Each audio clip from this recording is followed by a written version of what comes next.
Welcome to Anime Out of Context, a comedy review show hosted by a basement dweller who grew up scrounging terrible fan subs on sketchy websites prior to the convenience of modern streaming, alongside a willfully ignorant soul whose only knowledge of anime comes from the shows forced upon him here. This show will contain spoilers, incorrect information, and copious amounts of adult language. Our hosts are not experts on any topic, and everything they say should be taken with a grain of salt. Thank you for listening, and enjoy.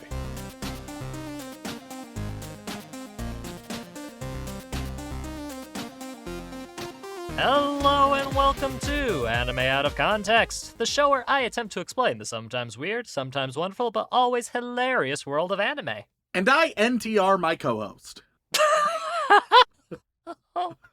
I don't know what I've just said, but Shaun seemed shocked at it in the last episode, so I thought I'd give it a go round. I'm Shaun Rollins. I'm Remington Chase. Okay, alright, I wasn't gonna do this, but here we go. Here we go, Rem.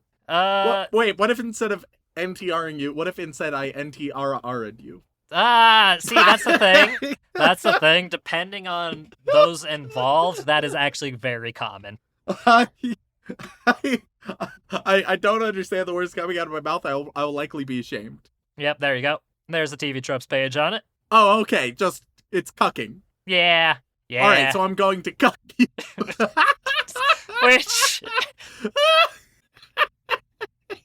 It is the most degenerate of genres. If you've decided on like just the most wholesome, lighthearted, it's like, oh, we're doing another Ghibli this week. Like, I've already fucked it. I mean, the most perfect thing would be if we were doing another Pokemon episode. For good old BDSM Charizard. That would have been the most fitting. But no, actually, we are not doing that this time around. Instead, what are we doing? What episode did I start off real fucking strong? So strong that you're just giving people reasons to do weird fan art. You know that, right? Like, we don't always get fan art, but when we do, like... I'd like to think that it's not my fault, it's your fault for not teaching me sooner. I feel like cutting you off at the end of last episode saying that, shouldn't tell you what that is, was the good option. Little did I know that a week later you would come back at me by telling me, hey, buddy, you know that thing you said last week? Guess what? Get ready, fucker! It's your turn, buddy boo! No, absolutely not. How would I have ever expected that? So what anime are we watching, Shaun? Oh, Rem, I brought you down pretty low last week. Only so that I could curb your enthusiasm a little bit, because today, Rem, we're doing one of the most requested anime of our entire podcast.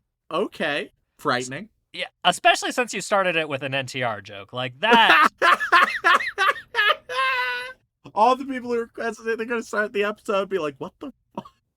And people who don't know what NTR is are now Googling it, and I'm sorry. I mean, I shared it with them. It's cucking. Yeah, but, man, there are probably some innocent people in the audience who don't know what that is either. And cucking is when you one-up someone on the internet. Oh, no. Oh, God. And, Rem, just for your frame of reference, like, NTR or Netorare in, hentai and doujin stuff is one of the most controversial tags, for a lot of, like... Why? Because a lot of times it borders on abuse. And, oh, okay. Yeah. Like, it's...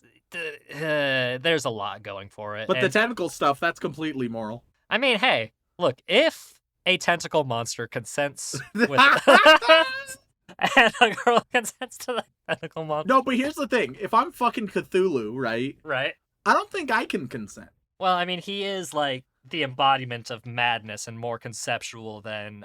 Yeah, like, he's so far beyond my understanding that I don't think I could ever have informed consent to agree with what I'm getting myself into. I could never really understand. But Cthulhu, if you're listening, I'll give it a go. Hey, Reb, I've got a dating sim for you if you're interested. But what is this most recommended that you're talking about? So Rem, we've been doing this show for over 4 years now. Oh, yeah. And funnily enough, 4 years is a very monumentous number with this anime. Because, Rem, it has been 4 years since we've had a chapter of the manga. Ah, okay. So it got canceled unceremoniously? No. Okay. No, it's a bit more complex than Is that. it a George R. R. Martin situation where the author just he's still writing it. Still writing it. Guys, he's definitely gonna finish it. Oh god, it would be nice to have a different ending from what the fucking show did. That would be so lovely. But I'm not gonna hold my breath. Which it was the general consensus for a lot of people with this anime, but no, it's a bit more complex than that, Rem. Okay. Because this manga has not had a chapter since 2018. Did it just finish? No. What? Then could I wouldn't happen? be Rem. I wouldn't be bringing it up if like that was the case. So it's like, yeah, the manga finished 4 years ago. So since we've been doing this for 4 years, I figured that would be a righteous occasion.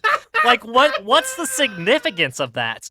Like, oh man, this manga ended and we started a podcast. Like, it was I a don't know, match maybe made in heaven. Maybe people have been asking for a reboot or something. I'm trying to figure out the options before you say it. I'm trying to. Yeah, and you're very wrong.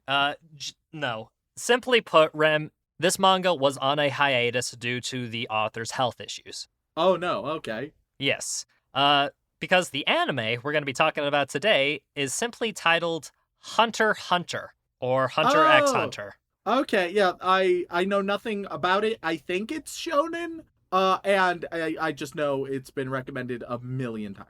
Yes. Hunter x Hunter, Rem, is it's almost a cornerstone of manga history.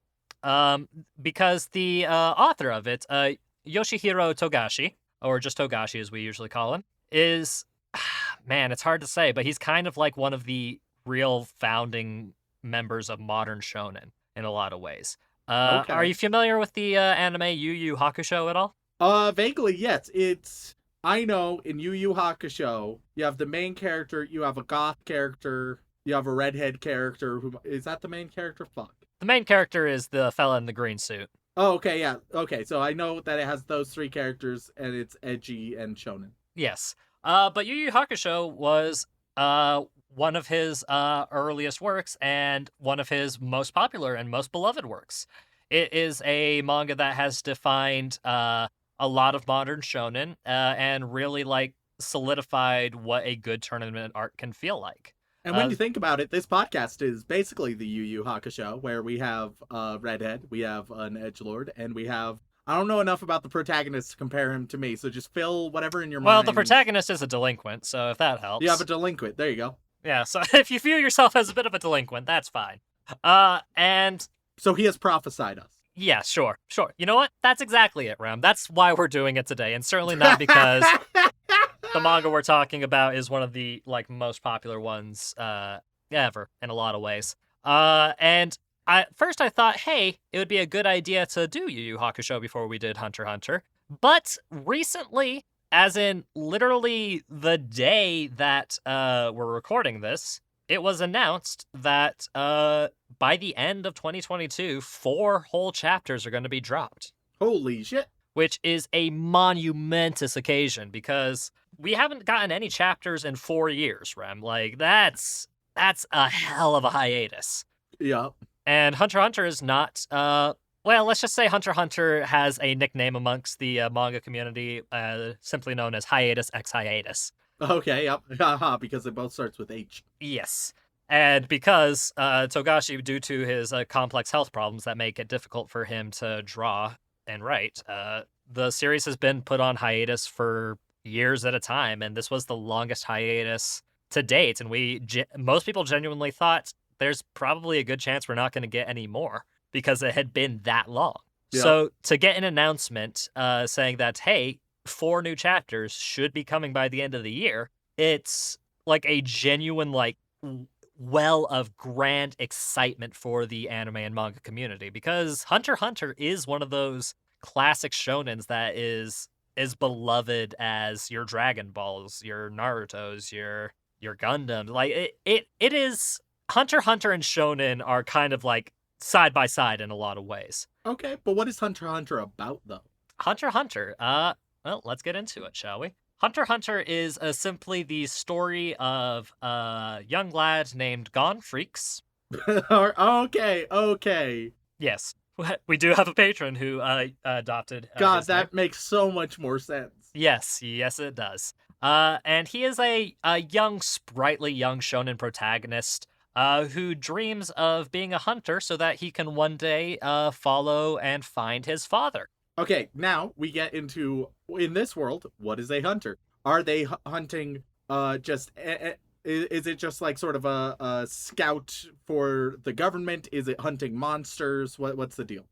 Funnily enough, Rem, it's kind of all of the above. In this world, there are mysteries. There are monsters, there are treasures to be found, there are strange powers and abilities, and hunters are essentially the licensed explorers and adventurers of this world. And you can hire hunters, essentially, to do all kinds of things, ranging from courier jobs all the way to going on grand excursions to foreign lands. So they are RPG heroes. They're RPG in a lot of ways, protagonists. Yes. In a lot of ways, yes. But controlled and accredited by like an overarching government. Because a lot of times if you try and do hunter things without a proper hunter license, one, you have a good chance of getting killed, and two, like, there's so much out there that if it's hard to lay a legal claim to whatever there is you find or kill or work you do. Okay. And the story is just simply of Gon and his journey to become a hunter so that he can ultimately find his father, who he, quite frankly, does not know. He knows he's alive. He knows he's out there in the world. But for whatever reason, his father left him, and Gon wants to... So, of course, when he escapes the vault one day...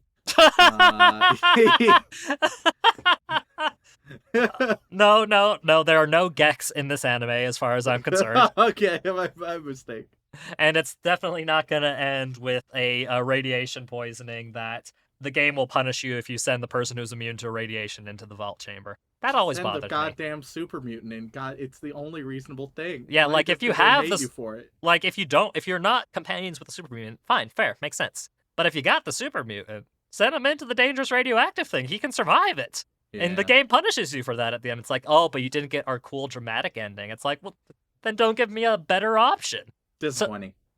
Look, Fallout New Vegas, vastly superior to Fallout 3. Easy comparison. But no, similarities aside, that is what the story starts out as. And along the way, Gon meets some friends, some enemies, some mentors, and some monstrosities. And it's just this grand, epic journey of becoming a hunter, learning about the world, the way it works, and figuring out, hey, where my daddy at, and why did he leave me type of thing. All right, yep.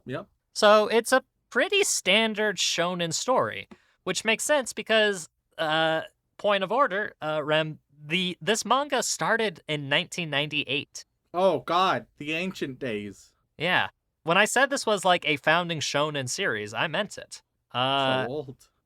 Oh, shit. Does that mean it's going to be bad? Tends to mean it's going to be bad. That, Rem, you gotta stop judging things based on the years alone. Yeah, but old shonen not always, but tends to be terrible. Considering that this is one of the most celebrated manga in history, Rem. That could just be nostalgia. It could be a bunch of people Rem, who it's started not just watching nostalgia. when they were young, and then they're like, oh, it used to be so incredible. When I was young, I thought Yu-Gi-Oh! Was quality, dude. Watching it back, I learned, one, it's amazing, but two, it is not quality.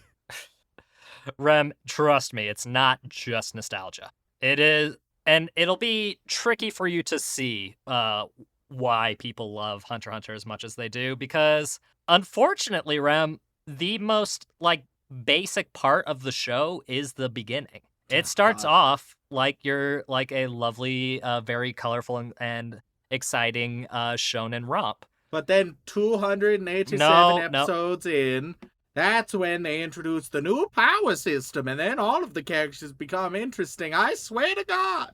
Rem, I joke about us getting our shit kicked in for bashing anime and manga in the past. But when I say that this is our most requested anime that we have yet to cover, it's not hyperbole. Like, yesterday alone, I got 5 emails. I will keep an open mind, but it's not starting off with a great description.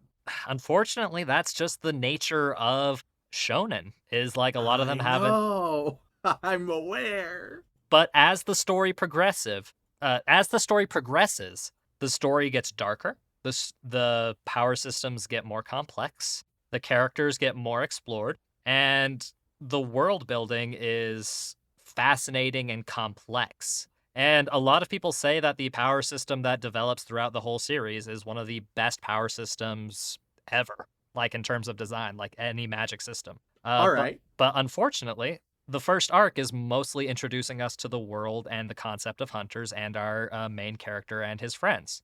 So the real meat of the show, and the manga specifically, is a bit more of a slower burn. And that's part of the reason I haven't shown it to you to this point, Rem, is simply due to the fact that it takes a second to get really going, because until it gets really going, it seems like a pretty standard, fun shonen affair. But, like, in the same way that Dragon Ball and Dragon Ball Z and all that jazz is iconic worldwide, Hunter x Hunter has a similar effect amongst these communities. And Hunter x Hunter feels like it's emulating Dragon Ball in a lot of ways. But by the time it gets really going, you start to realize that it is infinitely more complex than Dragon Ball ever dreams it could be. And that's why it's hard to cover it in our format, because we're covering the beginning, and the beginning is arguably one of the weaker parts. The point is, Rem,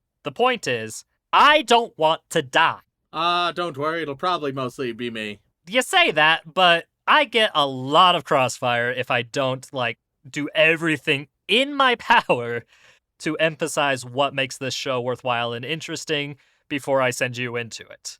Yeah. But with that in mind, Rem, my original goal was to show you the entire first arc of Hunter x Hunter. Oh, fuck. But that would be too much. Yeah. Because you would hate it just because I made you watch a lot of anime because you're petty like that. I'm not petty. I only have so much mental willpower, all right? So instead... Some people are like, oh man, I wish I could watch anime for a job. It is a mental toll, all right? Okay, your mental toll and my mental toll are very different things, Rem. Because I also watch anime for the job, and I watch about 10 times as much as you. Yes, and meanwhile, different things are mentally taxing for different people. For instance, I can talk to women. Okay, Rem. Okay. Interesting point. You know, I mean, if both of us weren't in a relationship right now, Rem, I might have come over and murdered you for that one. All right, well, let's watch this, see how it goes. How much am I watching?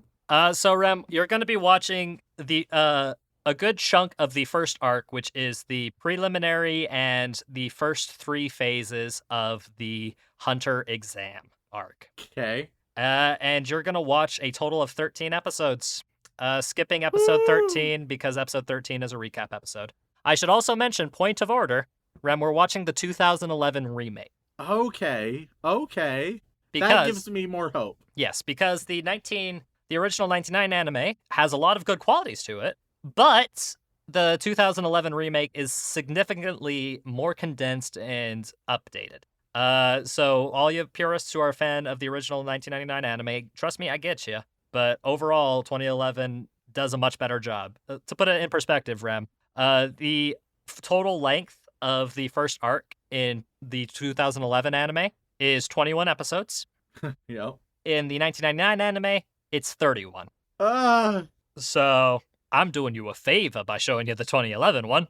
Truth. So with that in mind, let's get to it, Rem. Let's go watch the infinitely popular and soon to be returning Hunter x Hunter.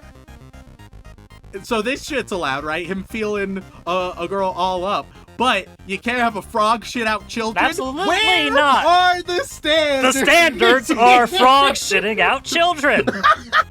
I've said it 1,000 times! That's the ceiling, my guy! Where is Frog Shitting Children Simulator 2022?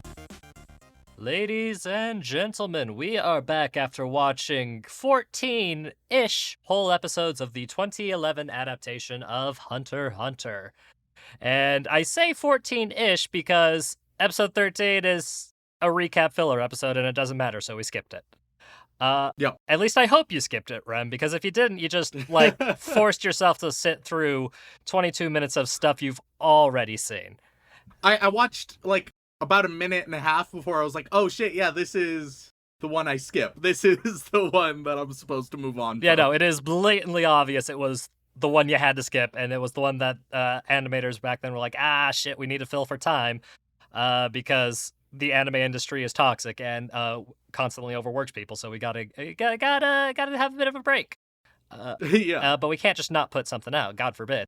So here's a heavily edited recap episode that nobody ever likes, ever, but they still do it sometimes. Not as much these days, but sometimes they do. But with that rant aside, Rem, I will reiterate, this is a very, very popular series, and widely regarded as one of the most popular manga of all time. So I'm not going to say you should be careful, but what I am going to say is there are consequences. All right, well, let me say right off the bat, Okay. there's gonna be some times where I have certain notes that will sound more negative than I intend them to be. We'll get there, all right? This sounds like we're in dangerous territory already. Forbidden continents, if you will. Let's all be honest with ourselves. You're showing me some, classic beloved shonen. There's an upper limit. There's a pretty firm ceiling most times in how much I can enjoy myself. But it's not gonna be all negative, I assure you. So some of you may be pleasantly surprised by my thoughts. Others are gonna crucify you. Both of those things can happen at the same time. It's astounding. Episode 1, we start off with some exposition on the world and hunters, and we see a kid, Gon. He's trying to catch the Lord of the Lake, and his mom is a little, she's watching a little bit concerned, and everyone's like, oh, he can't catch the Lord of the Lake, and then he immediately catches the Lord of the Lake, and then he's like, all right, now I'm gonna go become a hunter, and the mother is reluctant, but the grandma's all in, so then he leaves. Yep. Point of order. All of that. Yeah, go ahead. All of that takes place in 5 minutes. Yes. Yes, that is an accurate statement. It is. It feels a little bit rushed, but I let's get into the action. I sort of understand, right? Mm-hmm. I think it could have been paced a little bit better, but I understand the reason for the decision, so I'll at least I'm not upset. It's just that I think it could be a bit better. Just as a frame of reference, this is the second run of an anime series based on Hunter x Hunter, so the weakest part is unfortunately the earliest part because they rush through a lot of things. Because there's definitely things that feel a bit rushed at times. The pacing overall is there's some times where I'm like, oh, okay, and then it, I would describe it as 50% of the time it feels well paced, and then the other 50% of the time it's just weirdly paced. Yes, it gets wonky, and this is a small example of that. So within 5 minutes they just go through all of that, and it's like, okay, cool. So Gon, he gets on a boat with all of the other potential hunters, right, to take the hunter exam, and he can smell a huge storm brewing. I don't understand. I mean, he's got a bit of a sixth sense, His sixth sense is a good smell. Is that what it is? What is his deal? Because, he's vaguely really talented at whatever he wants to be talented at. But, is there something particular? I was like, oh, does he have a really good sense of smell? Oddly enough, we've been there a couple times before. Mm-hmm. For some reason, having the best sense of smell ever is an oddly common anime trope. I will say there is a background reason for that. Okay. But it's the kind of shit that gets explained when they really dive into the magic system of the world, which, if I'm remembering correctly, they don't really spend too much time on in these first. Is there a proper magic system? It seems like your standard shonen. Anything goes. People have different powers, and whatever their powers are, they can do whatever they want within that. There is a proper magic system that they do explain after this first arc. It's just a little vague at first because it's not as important for this first arc. It's more this first arc really is to introduce us to the characters and the world a bit more, and then they get into the nitty-gritty details of the magic system and explaining why there are some people who seem more powerful than others and have different special abilities and things of that nature. Fair enough. It is widely regarded as one of the most popular magic systems in shonen manga specifically. Oh, okay. Because it's got a lot of depth and nuance and creativity in it, and but again, like that's after the first arc. Like that's the trickiest part. His magic power is he smells storms. It's more heavy storms to be specific. At first he was like, "Oh yeah, the seagulls are freaking out," but also I can smell it. It seemed, I don't know, it felt like they were compensating in a weird way. And nonetheless, the storm happens, people get fucked up, except like the obvious important characters. Yeah. Like, let me just say, protagonist syndrome hits hard visually. It's like, all right, from the 90s. the most important characters will have designs. Anybody who talks will at least have like some color on them. And then anybody else, you are a shade of brown. It's like, all right, cool. Continuing on. I was wondering, like, they get on this boat, right? The only women we've seen in this entire episode, and even looking on this entire goddamn boat, we saw the mom and the grandma. There's no women on the boat at all. And there's a lot of people on this boat. No women. And I was like, okay, is Hunter just a male thing? As we will learn, no, it is not. Yeah. I mean... And as we will later see, like, I wrote this down now. Oh, when we get introduced to the women, the critique changes, let me tell you that. It is... keep this in mind. But yeah, no women on the boat at all. It's just a complete sausage fest. Storm happens, the protagonists are helping out. You have Gon, right? Then you also have Leoria? Leorio. I just wrote it down as Leo every time, and that's probably just what I'll say. All right. Fine. I can't complain because it's a shonen battle manga and there are going to be a lot of names. Yes. And you're not one to remember names in the best of times. Kurapika. We'll just call him Pikachu. No, you will not. You absolutely will not. I categorically refuse, sir. It's instead of red cheeks, he has red eyes. It's Pikachu. That's not how it works at all. Does the man shoot electricity out of his ass? He certainly does not. I don't know. I haven't been introduced to the magic system. Oh. He might. He doesn't. So he categorically doesn't. So we meet Leo, who is like, he looks like just an adult, and he's just wearing a suit, and he has a briefcase. But he's actually just a teenager. And then Pikachu he's all about like nobility and honor, and he's quieter, more reserved. They're at each other's throats a little bit, but they befriend themselves after like Gon tries to throw himself off to save another thing. It doesn't really matter. It really does not matter much. But the captain gets those three and is like, hey, everyone, this is actually the first test. Joke's on you. And you three are the only ones who pass on this entire boat. And it's like, okay, cool. We get some exposition for Pikachu, his family getting like brutally murdered by this evil gang.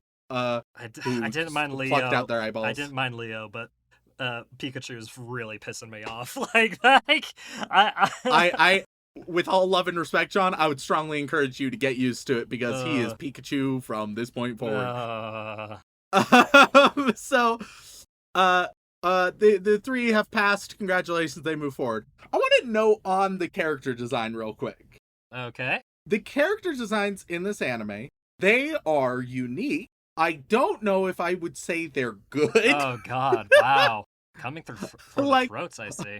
I'm not like, oh wow, that looks iconic as fuck. I'm like, that's a bit of an awkward outfit you got there, bud. That's a bit of like. There's some other characters who will be designed better, but at least, all right, you got a guy in a suit. That's fine, I guess. It's unique for the setting, so I guess I'll take it. It's plain, but it's also probably the best one. Gon, his outfit is a bit of a mess. What's up with these high boots, short shorts scenario? What's going on here? What's up with this outfit?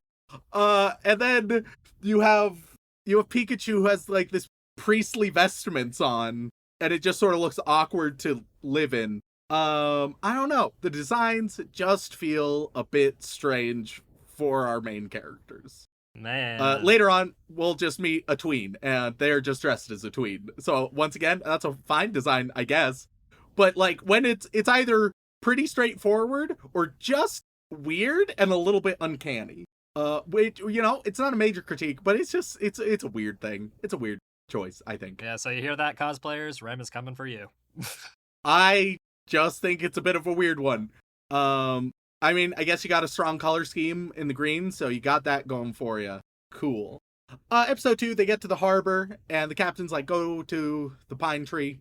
Everyone else gets on the buses that's supposedly taking them to the city, but actually isn't. I guess because they failed or something? No. Oh, no. It's the point is they have to get there of their own power and volition. That like the whole point of the exam arc is for them to. But also, all of them didn't pass anyway. Like, all of them already. Well, that Like- boat isn't the only boat taking people to the hunter exam. Like this is like a global thing. Okay, it just feels weird to have the captain be like, hey, by the way, this is what you're gonna do. I'm not gonna tell anyone else the point. I don't know.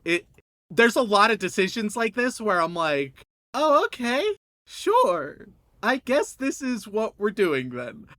And we can introduce one of the first of my sort of thesis statements here. I think Hunter x Hunter is one of the most creative shows we've seen in a long time. It's a very creative show. It has a lot of interesting ideas. And I loved seeing the new ideas. I loved the ideas much more than I liked the execution for the entirety of the experience. Oh dear.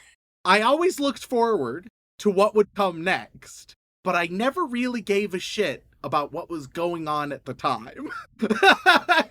I was like, yeah, okay, well, what's happening doesn't really matter. I don't actually, the details are sort of nonsensical bullshit that I'm not invested in, but that's a neat idea. Can't wait to see what next neat idea they have slotted in. And that was largely the experience I had throughout. I think they have a lot of interesting ideas. They don't really develop any of them. They're just like, neat idea. All right, and then we'll have something neat here. Cool, move on. That's one of my primary impressions of the show. Which I will note, like, the neat ideas are cool. I liked seeing the ideas, even if it was a bit of a slog to actually see them executed. But seeing what they were, right? I was like, oh, that's pretty cool. That's interesting. I like that idea. Anyway, so they start going to a pine tree on a hill, and this guy is eavesdropping on them. Ooh, how mysterious. And the eavesdropper, he follows the group. And then the group gets confronted by a grandma and a bunch of people in masks, and she's doing a 2-choice quiz. And she's like, all right, I'll give you 2 choices. You need to get them right. And you're working as a group, but sort of not, but sort of. And then the eavesdropper is like, hey, yeah, I'll go first. And so he does, and he's asked whether to save his mom or his lover. And he's like, obviously my mom, because I can get a new lover. And she's like, correct, go on past. And then she asks them a question about, like, do you save your son or your daughter? And no talking anymore. And the correct answer is actually silence, because it's a difficult decision. When faced with a difficult decision, don't do anything, I guess. That's not the moral. That's not the moral. The moral is like, oh, there's no right answer, so don't give an answer. But I feel like that as a hunter, it would be more so like, but you still got to make a choice, though. Even if there's no right answer, a choice has to be made. Because the impression I get, right, if we took this in a real life scenario, right, where I'm like, all right, Shaun, I've trapped your girlfriend and I've trapped Dylan. Which one will you save? And if you just don't answer, just like, there's no right answer. Okay, I'm gonna kill them both then, I guess.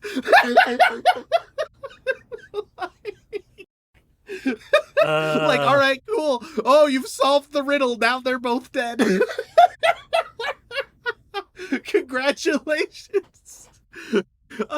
Well, like, once again, it's like, oh, this is a bit of a neat idea, but like, it's very surface level, but then the show will sometimes pretend that it's not.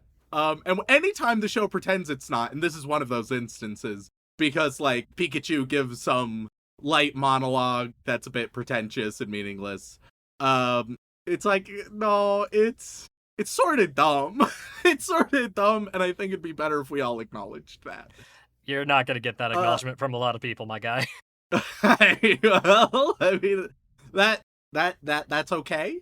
But the reasonable ones of us, we can understand it's a bit dumb. How elitist but of you.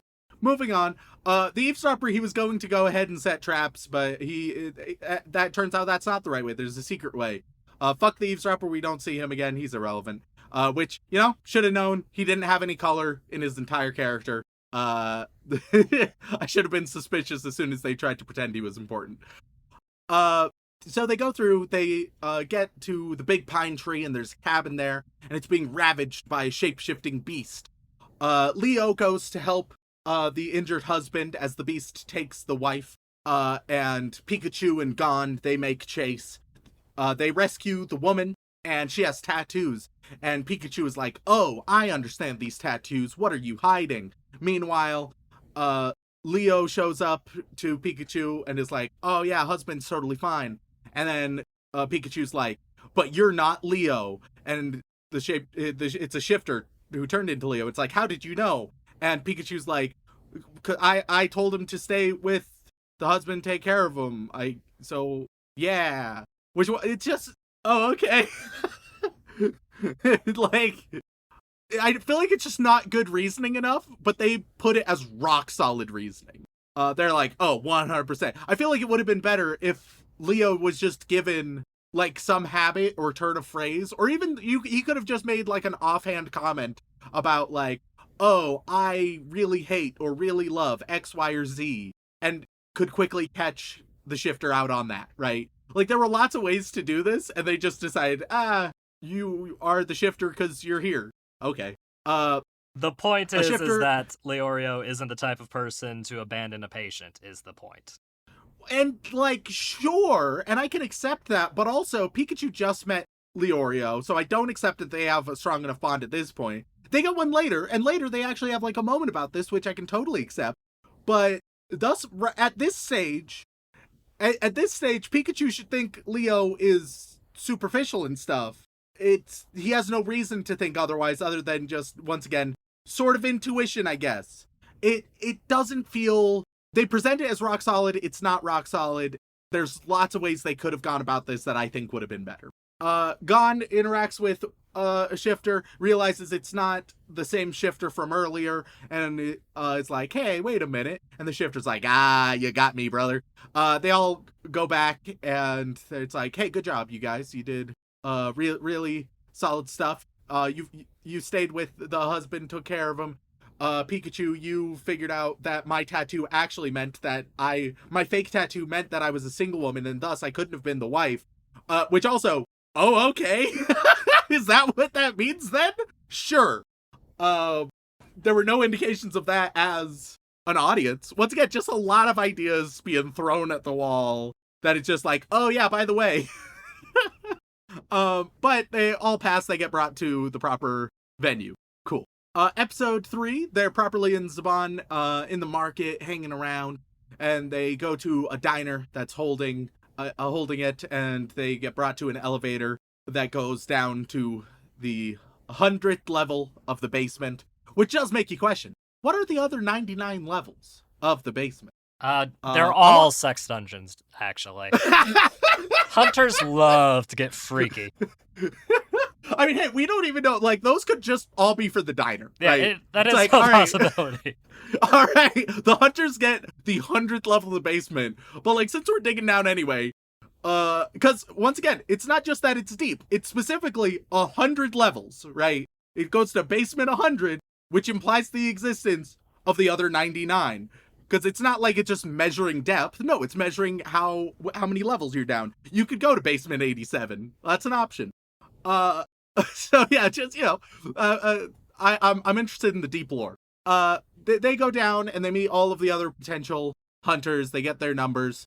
They meet a guy, Tonpa, who has taken the exam 35 times. And as we learn, turns out that he is the rookie crusher. And he looks friendly, but he's actually here to just fuck with rookies. And as we learn his motivations later, it's because why not, I guess.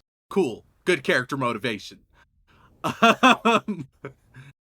We get to meet a few other characters. Most threatening is the magician, who a guy bumps up against him, and the magician amputates the guy's arms via disintegration. So that's well. I mean, yeah, that's exactly what happens.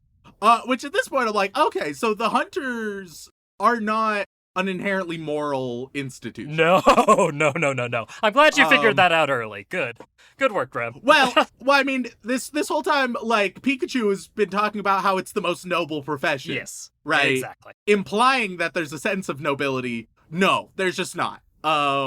It vastly varies from hunter to hunter to hunter, yeah.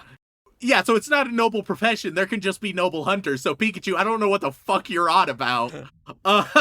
It just shows the background that, hey, the hunters that he's had to interact with have all been fairly straightforward and noble people. Whereas, hey, looks like there's a lot of really scummy people that are also trying to be hunters. Oh, how about a joke that's definitely going to get cut out of the podcast? So, basically, they're like...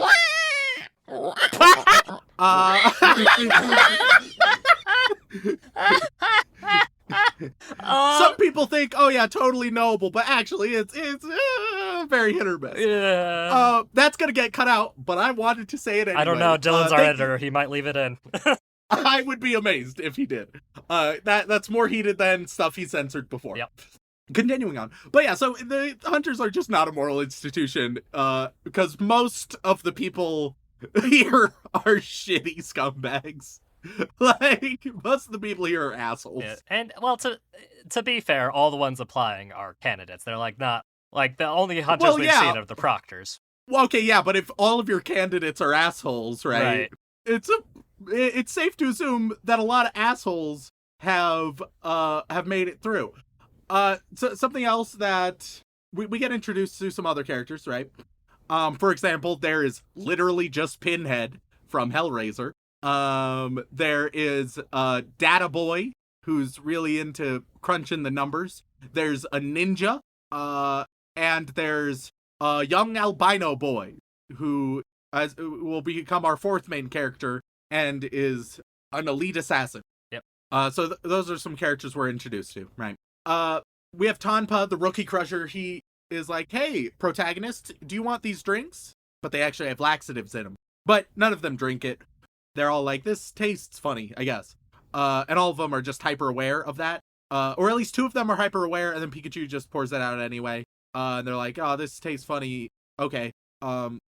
Which would make sense for Gon, because he has like the super intuitive abilities.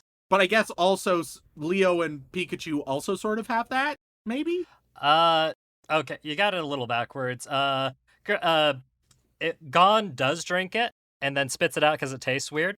So he just assumes it goes bad because he doesn't assume anything like heinous or bad from Tonpa.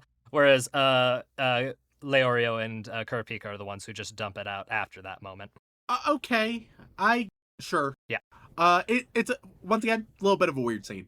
Meanwhile, the albino assassin, he who we will see, Killua, or we'll just call him Killer.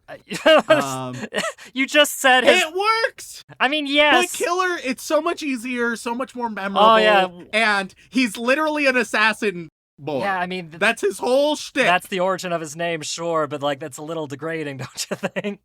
Well, it's not at all. We have Gon, Leo, Pikachu, and Killer. That's the crew. That is the gang. So Killer drinks it, but he's been taking laxatives for years. They have no effect on him anymore. He is just so constipated all the time. It is the most unfortunate case. He just says like he's immune to poison, and it's implied just like, I guess, literally any poison, which to do that, like, you would have to train on these specific poisons, right? So he's trained himself on laxatives. They don't say that, but like, that's the only conclusion we can draw. That there were many evenings of this 12-year-old shitting their brains out to become immune to laxatives. To be fair, knowing his family, that doesn't surprise me in the slightest. So the exam properly begins where he's not a butler, but he's definitely a butler. Yeah. Shows up and is like, all right, follow me. That's the challenge. And so the first challenge properly begins. And they're like, oh, is there going to be more? And it's like, no, it's just following me. And as it turns out, it's like for 50 miles or some shit. Yeah. And so they're all following. Even Data Boy goes, who's like this short, pudgy nerd. He goes like 30 miles before giving up. Which, I admire that. Good job, Data Boy. Yeah. A bunch of people are left off, but also, as it turns out, very few people, actually, only 36 get eliminated from this whole thing, even though there are multiple scenes of people dropping off left and right. It feels like an incongruity. At the end of these 50 miles, we've seen people drop off left and right. There were multiple scenes that emphasized that, right? Multiple scenes where the ground was littered with people who had collapsed, but only 36. Yeah, that's an incongruity with the manga and the anime. Like that. Yeah, okay. Like they took the number from the manga and were like, "Oh, wait. We dropped quite a few people, didn't we?" Yeah, it's like So yeah, that was a weird bit, but nonetheless, continuing on, Gon and Killer, they become friends because they're both young, right? And they have a nice little dynamic. Meanwhile, Leo and Pikachu, they get a little bit closer as well. We get some exposition on Pikachu's scarlet eyes and whatnot. We get Leo's sob story. He said that he's just in it for the money. And it's like, I mean, if you know anything about Shonen, like, you're making a main character who's like all about the money, it's gonna be more than that. Especially because Leo's whole character is like superficial, but wait, there's more. I had a note written down, I think as soon as he said the money, where I was like, all right, yeah, and there's gonna be some like tragic backstory behind it. And yeah, there is, like, his friend died because of a lack of cash and he grew up in poverty. Killer, meanwhile, he doesn't really care about being Hunter, he just wants the challenge. They make it out, they're all able to successfully follow the butler, and he's like, it's not over yet, you need to keep following me through Swindler's Swamp. There's lots of tricks and nonsense, and the first trick comes where a guy comes around the corner and is like, he's an imposter, he's not the real examiner. But then the magician attacks both the imposter and the examiner, killing the imposter. Hey, Rem, what's the magician's name? He is the magician, brother. He is the magician. I'm pretty sure they call him like that in like the first scene, then after that they call him by name. So I don't know, I'm pretty sure they just always call him the magician. And to honor them, so shall I. I will say the same about Ninja, who also shows up quite a bit. Except the big difference is he constantly refers to himself as a ninja, which is a very not ninja thing to do. And that's part of the joke. But, yeah, sure, we could just keep calling Hisoka the magician. Yeah. Why not? He's a magician. So we got the magician, and he kills the imposter, whereas the examiner is able to deflect the attack. Which, once again, like, that's a neat little clever idea. It shows some more about the characterization. It's a clever, quick-thinking solution. Cool. So then they start following. I wrote down, as soon as the fake examiner showed up, I was like, he can't be the real imposter. He can't be real, right? Because he doesn't look like a main character, whereas the butler definitely does. See, it's simple as that. That's all it takes. It's a very one-step process. It's like, have more than 60 seconds been spent on your character design? No? Buddy, I don't think you're gonna make it far. Something tells me you're not that important. So episode 5, People start getting lost. Leo and Pikachu get lost and attacked by giant strawberry tortoises. There's mushroom landmines and hypnosis butterflies and ruse ravens, all that are introduced exactly as I have just introduced them. It's like, oh, these could be interesting. No, it's just, there we go, we're done with them.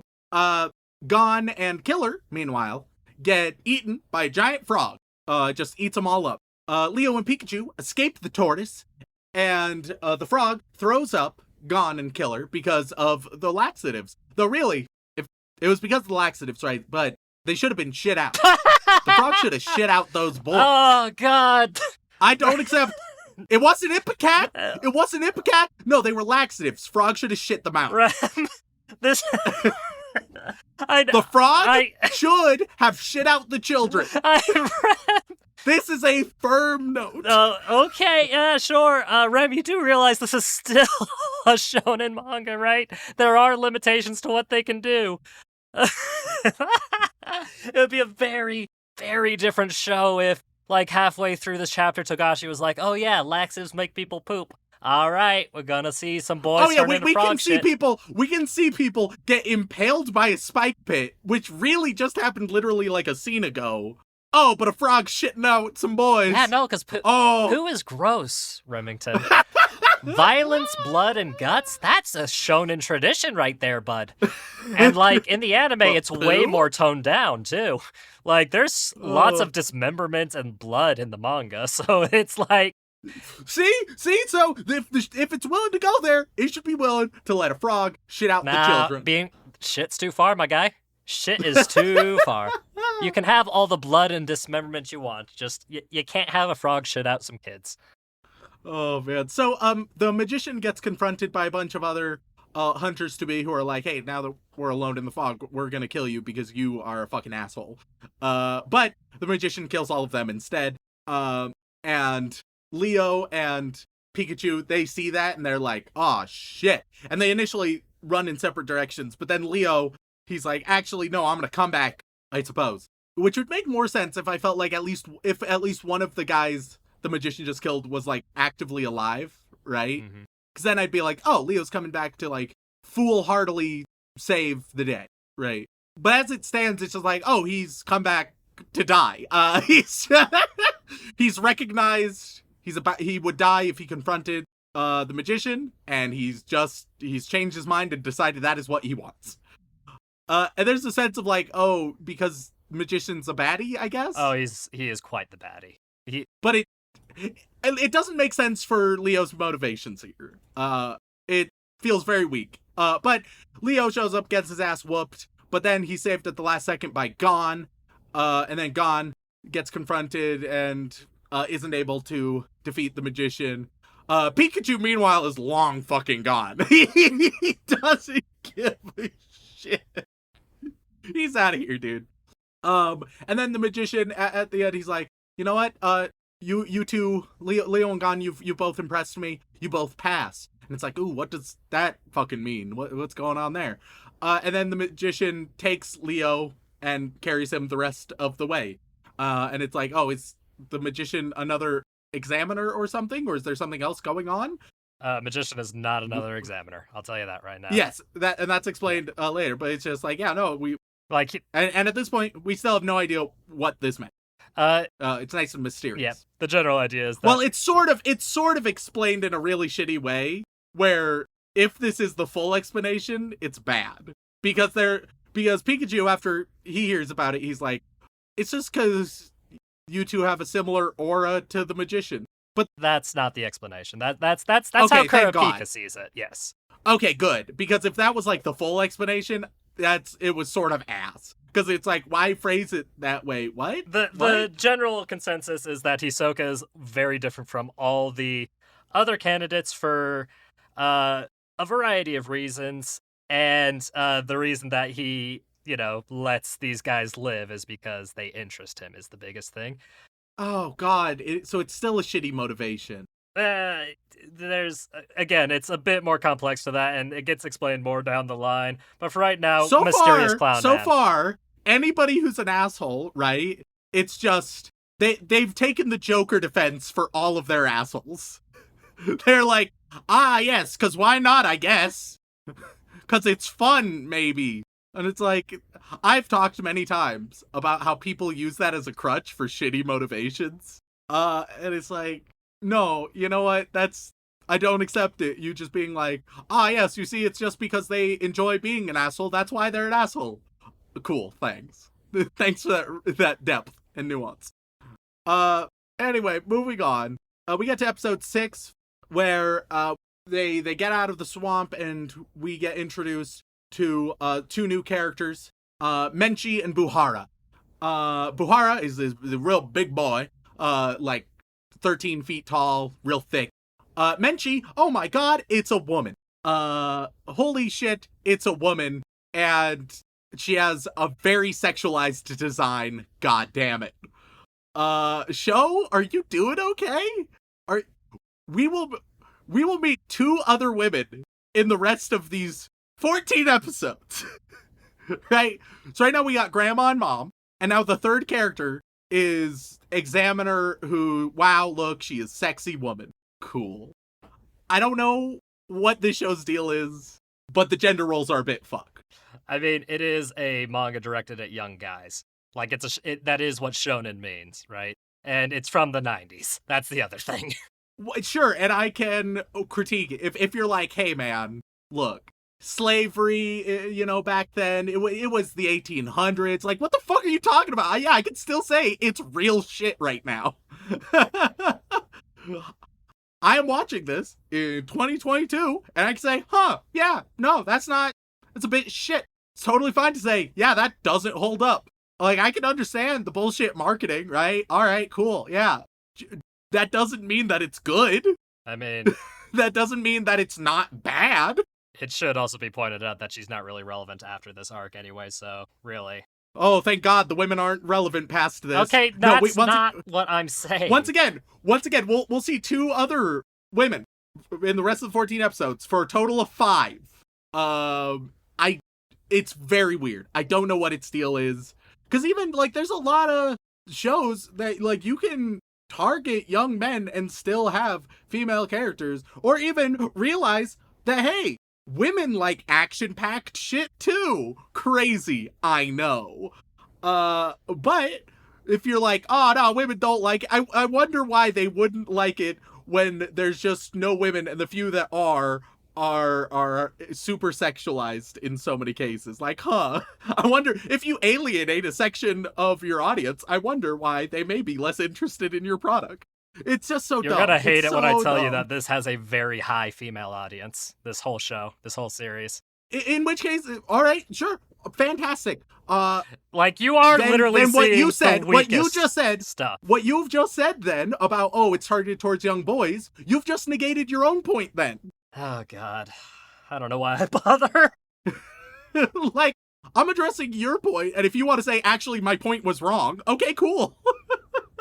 Look, these characters don't matter as much. This is why I didn't want to do Hunter x Hunter for so long, because I know all of this already, Remington, and I don't have good defenses for it. Yeah, because there aren't any when you're like, the 3rd woman. And it's not like there's a few, if there's like, our cast is super limited, right?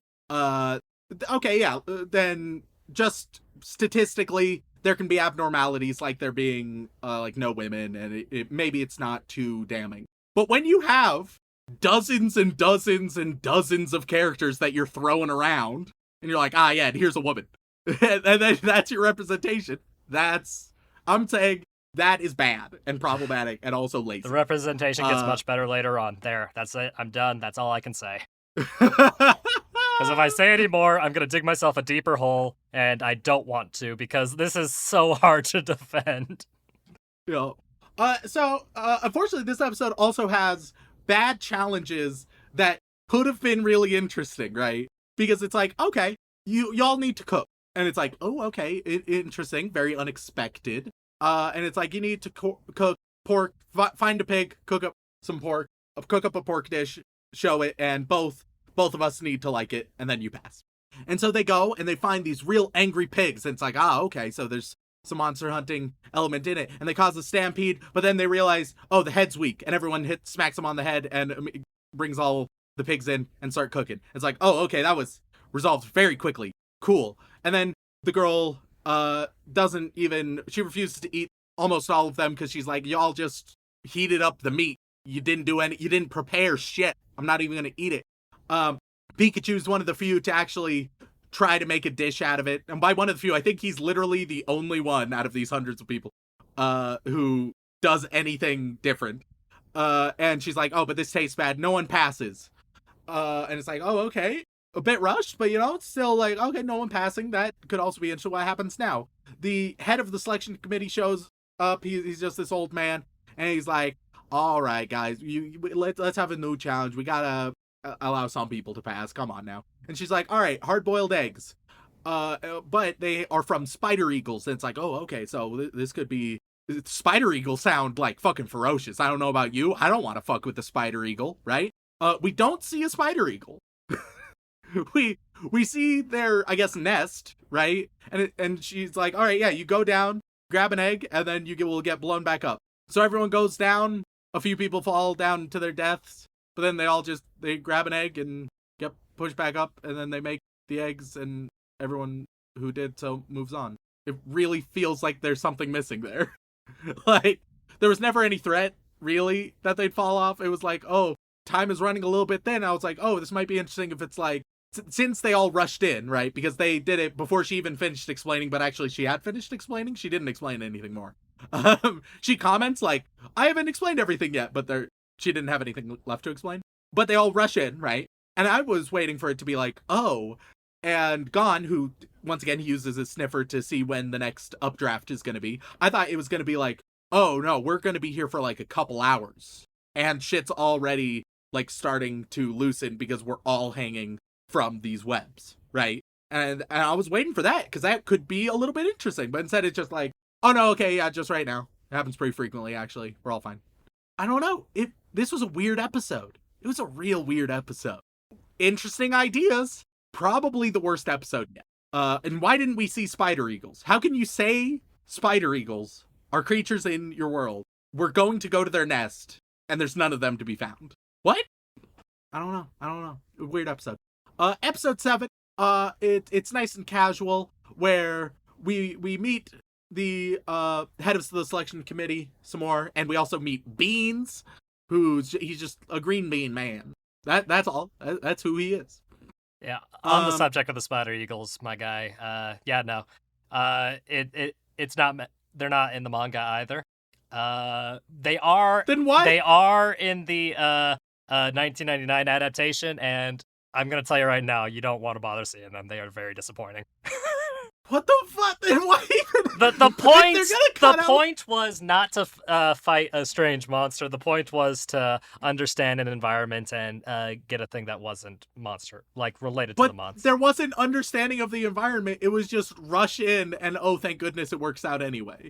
There were lots of directions they could have gone with this. They had an interesting setup twice, both like interesting setup with the pigs, interesting setup with the eggs. But neither of them went anywhere.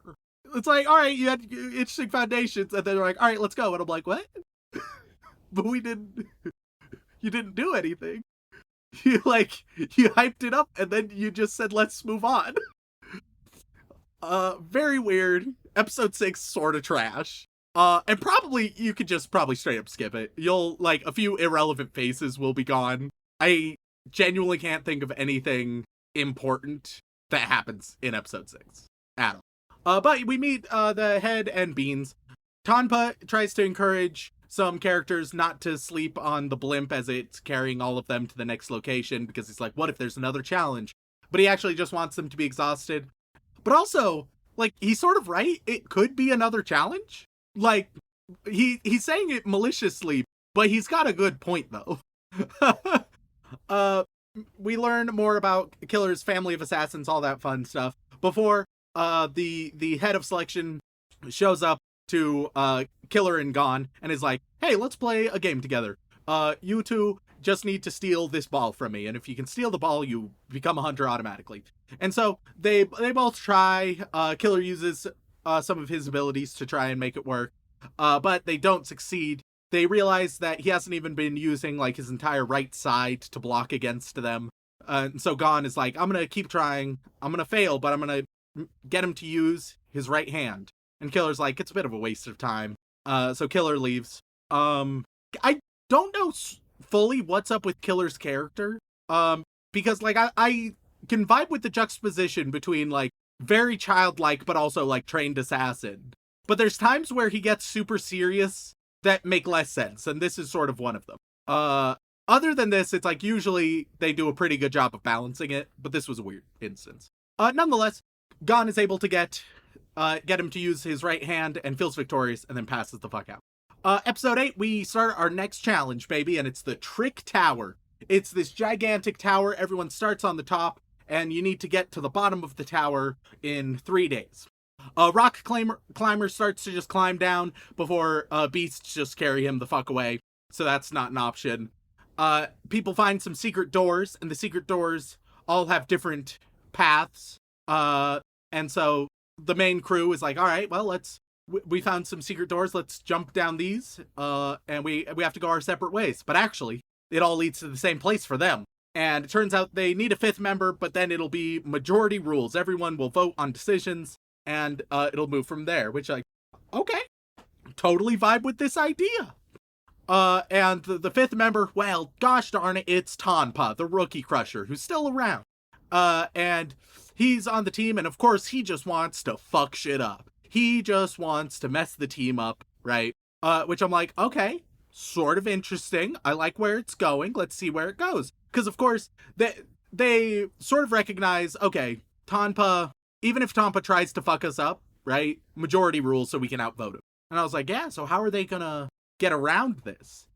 And at multiple points, it's implied like Tonpa's trying to manipulate Leo a little bit, right? And get under his skin. But for the most part, it's irrelevant. Once again, it's like a neat idea. Oh, where's this gonna go? And it's mostly just forgotten about. Which like, all right, unfortunate. They do some meaningless, like, all right, left or right, cool. And then they get to an arena. All right, they get to an arena, and they have to compete in a set of 5 games versus 5 super wanted criminals. And the wanted criminals, they all just want to delay the time, right? And majority rules, so there 5 games. If you win 3, you get to move on. If you lose 3, then you lose. You're done for. It's like, okay, cool. Now here's the deal. This sounds really interesting, and at times this is going... I'm going to compliment a few things they do here. But also, it's a lot worse than it should be, unfortunately. Because, all right, wow, 5 unique challenges, 5 different matchups. We start, right, where this big buff dude, he's like, all right, we're going to do a death match. And to everyone's surprise, Tonpa, the Rookie Crusher, the one who's been sabotaging, he's like, I'll go first. You guys obviously don't want me to be the tiebreaker because you don't trust me, so I'll go first. And I was like, oh, Tonpa could like really fuck with them by just like whatever this challenge is going to be, by just not doing anything, by wasting everyone's time, right? That's not where it goes, which is fine, I guess. But they go a lot simpler way, which also sort of works. It's in character at least. Where, all right, it's going to be a death match, and the guy's like, all right, let's get ready to fight. And then Tonpa immediately is like, I forfeit, I give up. So that's a loss for our crew. It's a loss for our crew. But at least it didn't waste a lot of time. So they're like, it's not the worst it could have been, but also, Tonpa, you're an asshole. And next up is going to be Gon. Gon shows up as we go into episode 9, and he plays against another prisoner, and the prisoner brings out some candles and is like, look, I'm not fast, and you're not smart. Any challenge would be unfair. I got 2 candles here. Let's light them both, and then whichever one goes out first. And it's like an obvious time waster, but and the character's like, all right, something's up. There's a tall candle and a short candle. So obviously you would want to choose the tall candle because it would go out, it would run out slower than the short candle, and then you'd win. But it could be sabotaged. So maybe you choose the short one. And they think about it, but then they're like, we don't want to waste time figuring this out because we're limited on time. So let's just have Gon make a quick decision. Gon's like, the tall one because it's bigger. And it starts out, but it turns out that it was sabotaged, not because the prisoner was like playing 5D mind games, which I would have been a bit annoyed with, to be honest with you, because I always hate when it's like, yes, I knew perfectly you would make that decision. It's always done so lazily, and we will see a bit of that later. But I liked how they did it, where it was like, it didn't matter which one you chose. I had extra candles that were sabotaged, and I just did a switch. And it's like, once again, genuinely clever. This show has lots of good ideas. And this is an example. It works out. It's cool. And there's an updraft, so they have to keep perfectly still, right? Otherwise, their candles would go out. But Gon's candle starts going crazy because there was gunpowder put on the wick. It's going wild, and it's going to run out very soon. But then Gon realizes, well, because it's going crazy now, right? Because he sabotaged it, it won't be affected by the wind. So I can go blow out the other guy's candle. And he does, and he wins. Real solid. So far, these challenges are going decent. The Tompa one made sense. Wasn't perfect, but it makes sense, and it's nice and interesting. Advances things. The Gon one, that from start to finish, creative and well done.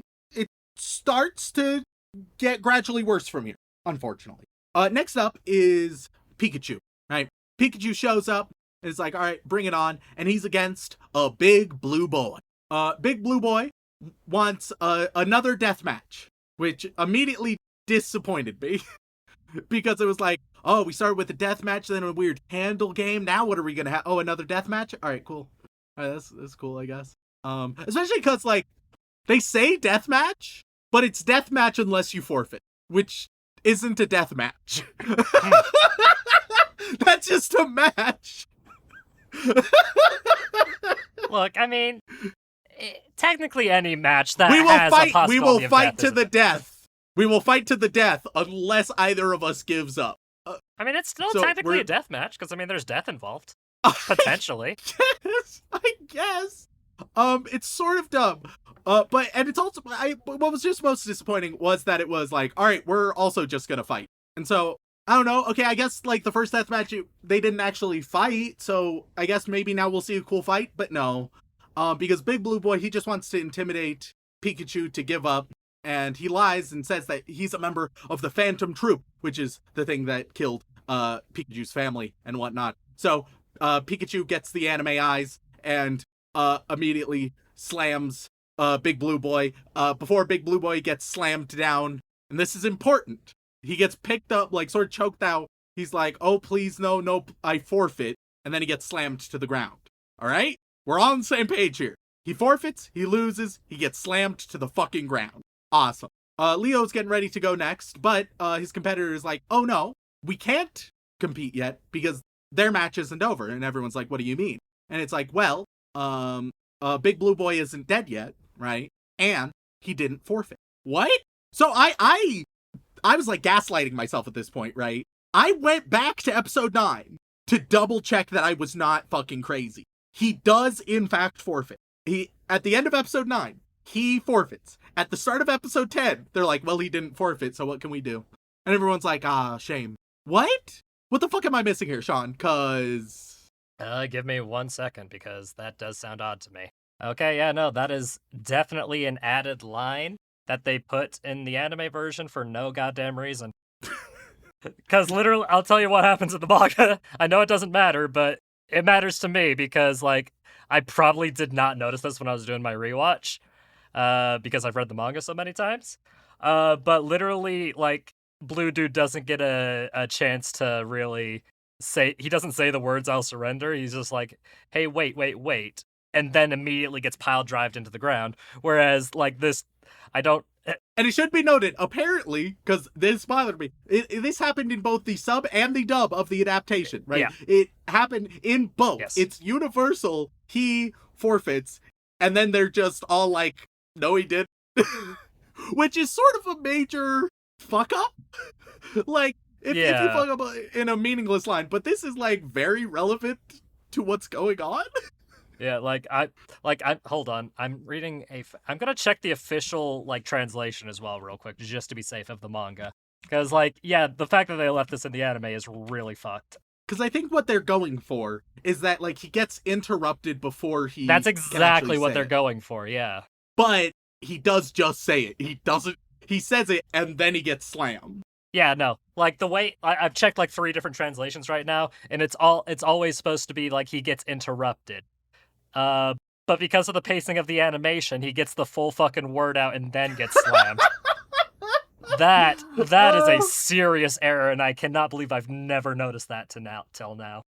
Yeah, so that fucked me up a little bit, and I spent way too much time being like, am I the crazy No, one? you're not crazy. Like, that's a major fuck up on the anime side. Now I'm curious if they do that in the 1999 version. It would be so funny if they did. Hunter. I'm gonna look this up, but you're more than welcome to continue. All right. So yeah, that it's real weird, but moving on from that disparity, they're like, all right, Pikachu, just go kill him then. And Pikachu's like, nah, I won't. We had a duel. I was victorious. I shall not kill him.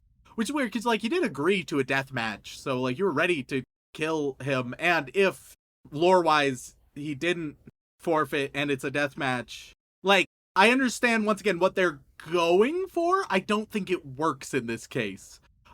Leo gets frustrated, and it's just like, son of a bitch. We get to see some other stuff going on. Magician, he's moving forward, he ends up fighting.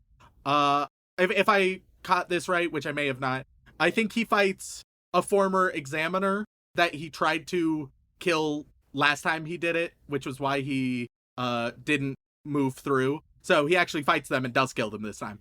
And he moves forward, and he's the first one, magician, first one to get out in just 3 hours. And some other people get out soon after that. Hellraiser second, Ninja's third. Goretta, who I've yet to mention because I don't know how to describe them in any way, they get fourth. I have no simple way of describing Goretta. Goretta is just Goretta. Nonetheless, I would describe them as like Shakespearean bard almost is a good way of describing them. Maybe, yeah, that might yeah, because they've got like the floppy hat, they've got the Victorian collar, and they've got like a poofy outfit. Yeah. So back to like the 5-on-5 game, right? Pikachu versus Blue Guy. It's ended ambiguously. And then it's like, okay, well, I guess actually we can start the next game. So one of the prisoners is like, all right, let's play Leo. In fact, let's bet. Is he alive or is he dead, right? Because Leo's like, he's fucking dead, dude. He's obviously dead. He hasn't been moving in so long. And so the prisoner's like, all right, let's make a bet on it. I'll tell you what. We will bet time. We'll do a little gambling. We'll bet time. Okay, hey, we're doing another thing that's not a death match. Thank God. So they're betting time, and it's like, all right, we'll bet 50 hours on your end, right? So if you lose, you guys lose 50 hours of your 72-hour time limit. If we lose, we'll be in prison for 50 more years, which sort of feels like it doesn't matter. Like if I'm Leo, I'm like, why do I care if you're in prison longer? Like, that doesn't. How about just our time would get advanced by 50 hours or something? Like, I don't give a shit. Well, I'm just trying to be a hunter. Well, it's because the more time that the prisoners waste, the more time they get off their sentence. No, I know why the prisoner is doing this, right? But it's like, okay, so if I lose, right, I lose 50 hours of my 72 hours. If I win, I'm not gaining anything from this gamble. You guys go to prison longer. Why do I give a shit? And I think they also gain more time to their time limit as well. No, I don't think that was that was not explicitly stated. It was just you guys will lose 50 hours or we will gain 50 years. It was I could be wrong. I'm pretty sure it never explicitly states that they would gain 50 hours if they had won. Yeah, once again, just so we're in the midst of just a lot of really weird, creative choices that sometimes, like in the candle thing, that was great. I loved it. Here, it's a little bit weird. But we get to see Leo be real smart right here. Because it's like, all right, we're betting on whether Blue Boy is alive or dead. And at the last second, she's like, all right, bet alive or dead. I'll let you set to the wager and make your decision. And he's like, okay, I bet 10 of my 50 that he's alive. And they're like, oh, why'd you change your mind? And he's like, well, it's simple, because either I win, or if he's dead, we get the point for Pikachu killing him. And it's like, oh, okay, fair enough, reasonable. And turns out he is alive, and it's like, okay, So he sets the next challenge, and it's like, okay, it's that he's unconscious, and she's like, oh yeah, he's unconscious. That's yeah, okay, cool. So points go that way, and then she's like, they continue, and then she's like, they do the same thing, right? And he's like, okay, I don't think he's unconscious actually, and I'll demonstrate that by carrying his supposedly unconscious body, and I'm gonna throw it off the edge into the abyss. And they're like, oh shit. But Blue Boy, he wakes up showing that he wasn't unconscious, so Leo gets the points. And then you'd think like, okay, so do Pikachu and Blue Boy now have to continue doing anything? But like, no, they're like, okay, he's awake, so Pikachu officially defeats him, which like, I know he already surrendered, but y'all are pretending he didn't. So why are we moving on from that now? I don't know. But Pikachu gets his point because Blue Boy is awake or something. I don't know what's fully happening anymore. Nonetheless, the odds are stacked against Leo, 80-20. And then there's like one gamble, because there's like one gamble where it's like, oh, hey, am I, the girl's like, am I a man or a woman? And he's like, how will I know? And she's like, I'll let you test my body. Hey, we have another woman, and immediately being very sexualized. Cool. Awesome. Don't you love it? We have mom, grandma, sex figure. That is... Don't forget the old lady in the city. Oh, we do have another grandma. We have mom, grandma. And one of sex figure. And one of the shape-shifting monsters was also female. Oh damn! Oh man, there's so many women actually. Look, I'm just covering my bases. I don't want any emails. I'm covering my bases. and later on, the girl who's working on the boat, basically, you can imagine as what's the word I'm thinking of? Like, I'm thinking of, like, for airplanes. Flight attendant? Yeah. It's sort of like a flight attendant dealio, but on a boat. Mm. Which, you know, hey, a nice traditional female role for that woman later, too. Once again, I'm not going to harp on it anymore, but the female representation is pretty ass here. Maybe it gets better. Sure, okay. But in the first 7 hours, it's bad. Continuing on. Then they play... so he gets it wrong, and he gets to test her body, and he just feels her up and shit, and he's horny. Then they he's play 19, you know. Sure. It's a bad excuse, but like teenagers will be teenagers. So this shit's allowed, right? Him feeling a girl all up, but you can't have a frog shit out children. Absolutely Where not. Are the standards? The standards are frog shitting out children. I've said it 1,000 times. That's the ceiling, my guy. Where is Frog Shitting Children Simulator 2022? That's my... That is not something you should ask for. That is categorically not on the agenda. The actual fuck, Ram. Anyway, they play rock, paper, scissors, and hey, you know the bullshit trope that I railed against and compliment them for not doing in the candle thing? Mm-hmm. Where it's like, bullshit, not real psychology, read your fucking mind nonsense. They do that with the rock, paper, scissors, so she's able to dominate them. And it's not even just her being, like, super smart about it. Like, Pikachu is also like, oh, well, obviously, this is how people always play rock, paper, scissors. It was dumb and bad. Anyway, Leo loses. I don't know, man. You're saying a lot coming from a guy who has lost twice on the podcast to rock, paper, scissors against me. That's true, but that's just because my rock solid strategy can, if you figure it out, can be refuted. If we figure it out, my God, Remington, your strategy is a meme. But it's because you know me. You understand that I'm seduced by the joke. They're talking general principles here. They're like, yeah, so he will choose rock because he doesn't want to feel open and vulnerable. I don't know. It's really dumb and stupid, and I hate when shows do this. And once again, they avoided it so well with the candle. Why'd they do it here? Anyway, so finally we get Assassin for the final one, right? 2-2. Assassin gets set up, and turns out that the assassin is going against a notorious serial killer. I love how you stopped calling him killer and it just evolved to assassin, which is like It's all the same. It's a dude. much It's all the harder same. word to say, I feel. Yeah, but we all know who I'm talking about. Considering there are that's multiple all that assassins matters. in this show, it's, you know. Yeah, but I'm talking about Assassin Kid.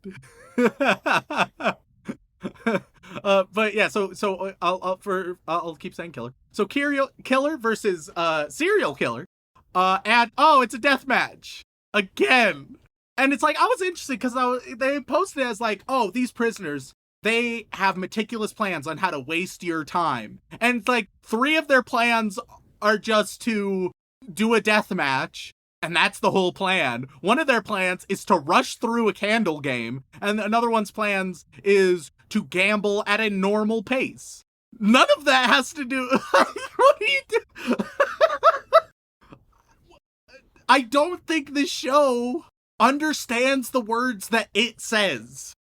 Like, this show will say something, and then forget about it because it had another idea. And it had a neat idea. But I'm still waiting for the last idea to get any payoff, and it doesn't. Anyway, so, deathmatch. Let's see how this goes. And, killer immediately Kali Maz, that motherfucker, just rips out his heart, insta-win. Alright, cool, that's it. So we had 3 death matches, none of which were fight scenes. A clever candle thing that I liked. A gambling thing that had decent moments at times. And then some bullshit. Gah. So, I assumed that they would just be like, okay, minus 50 hours for your time. But instead they're like, actually, go into a room for 50 hours and wait. And I was like, oh, okay, so are we gonna have, like, maybe Tanpa will really get in the head of Leo or something, right? And there's a moment where it's implied that that's sort of happening, right? They're sort of at each other's throats. Still doesn't go anywhere. And there's not really... And I was like, maybe this will be a moment for either, like, interpersonal drama, tension... or, like, bonding moments. And there's, like, a little bit of bonding between Gon and Killer. A little bit of tension between Tanpa and Leo. Pikachu reads books. And then they spend way too much time doing that. And it's like, okay. That's an anime pacing issue. Yeah, especially because, alright, so we spend too much time over there. And then they get let out. And I'm like, alright, let's see what's next. And then we get a montage cutting between, like, quick still images of like, then they did this wacky thing, this wacky thing, this wacky thing. Oh, right. Now they just have 1 hour left. What the fuck? Like, I understand. They want this to feel like a buzzer beater, right? I get it. I understand. You didn't need to waste the viewer's time on doing nothing for the 50 hours in there, only to then montage things that are actually happening. Let me put it to you this way.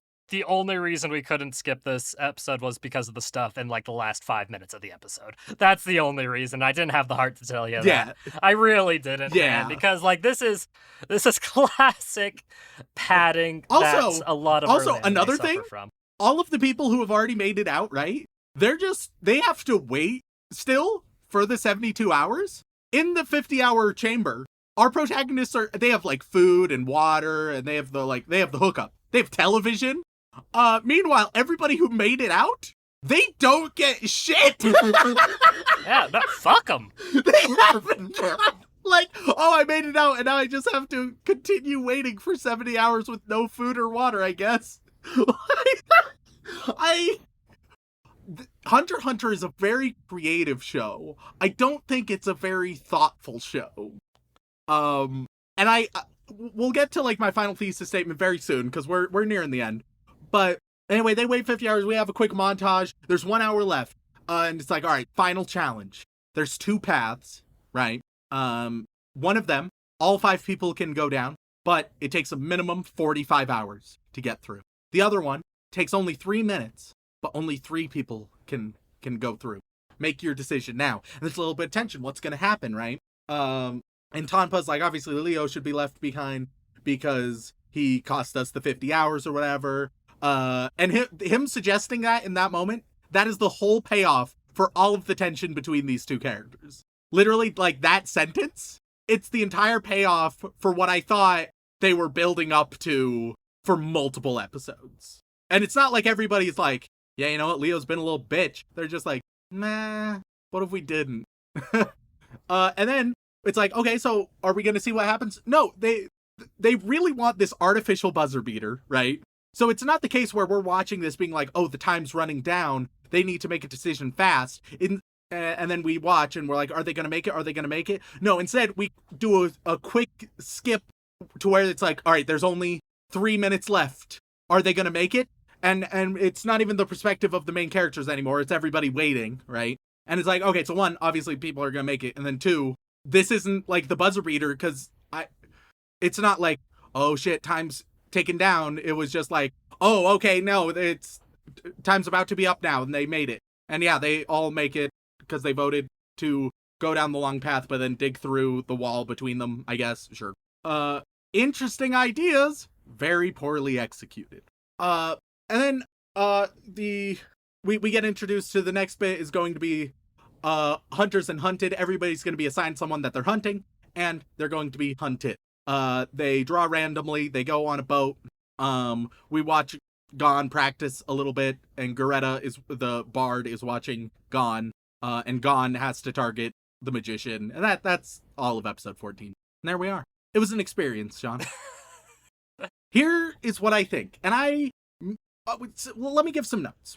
First, I thought the characters were okay, and in some cases good. I don't think any of them were like tremendous, but I thought the characters were on average fine and often pretty good.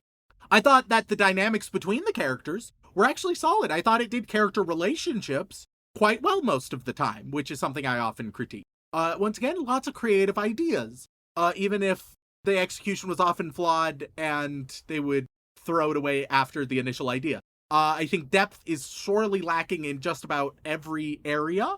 My sort of conclusion about Hunter x Hunter, and this is a note I've given before, and I've meant it more negative before when I've said this. This is like the most complimentary version of this point that I'm about to make. I think Hunter x Hunter is a phenomenal show for 12-year-olds. If you are Gon's age, right?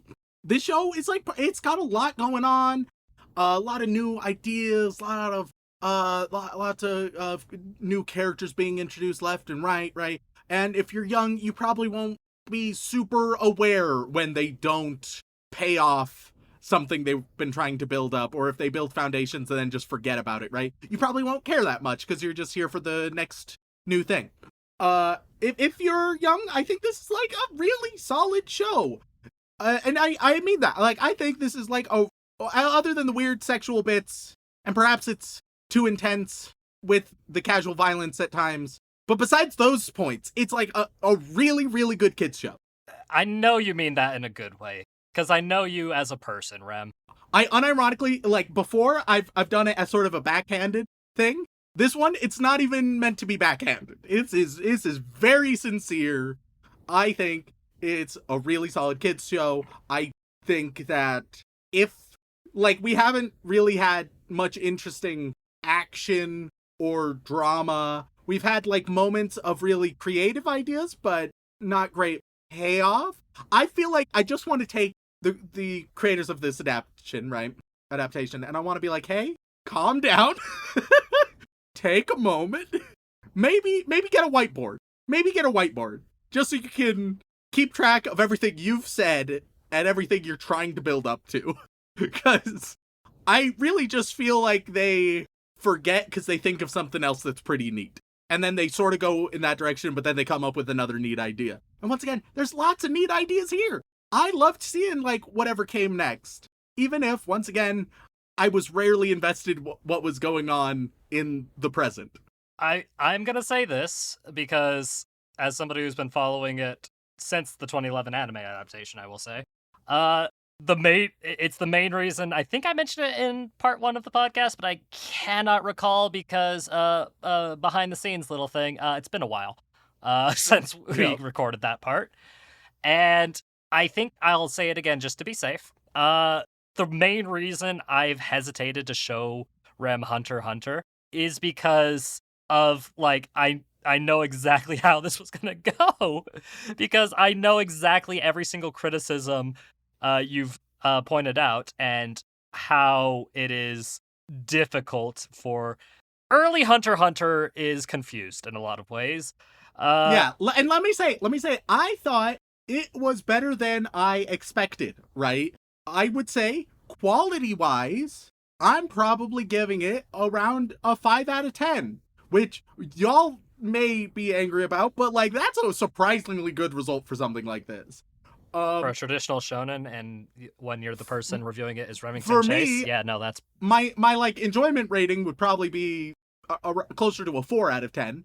But still, I was expecting like to be rating this a 2 or a 3 out of 10. It is genuinely better than I thought it would, even if I still wouldn't label it as good. Let me just reiterate, we have covered the absolute weakest portion of the entire series. Yeah. Which is saying something because there's well over 300 chapters of this manga, Rem.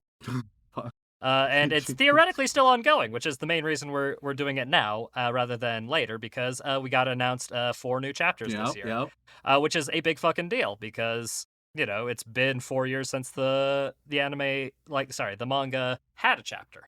But that's the biggest thing is it starts off as a very traditional shonen affair with some fun ideas and interesting characters and dynamics, but not so like well executed and interesting that Mr. Remington Chase is going to be singing its praises like every other fan of shonen manga inevitably does with the series. And even I've seen a lot of people reviewing it recently, not just because of the new announcement, but just because of, hey, people have been recommending this manga to non-manga readers for ages, and a lot of them are coming out singing praises after this first arc ends.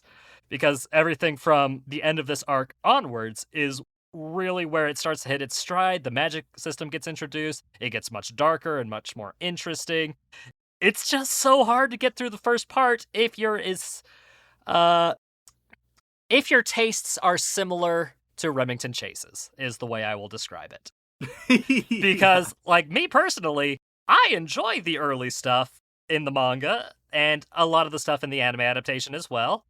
So much so that I'm willing to overlook a lot of the grievances that my co-host has aired. That's the tricky thing, because I like anime but as a default, whereas he doesn't.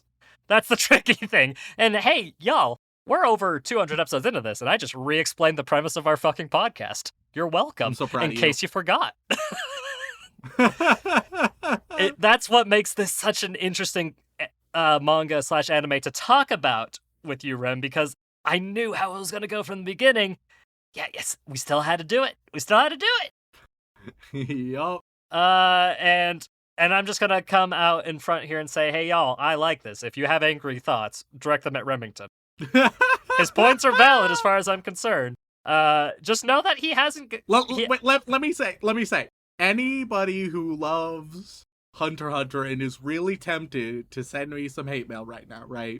I just want to remind you of the I forfeit moment, and I just want you to ponder that and be like, okay, maybe, just maybe this show has its flaws. It has so many flaws, guys. It has so many flaws. Trust me, I'm willing to admit that.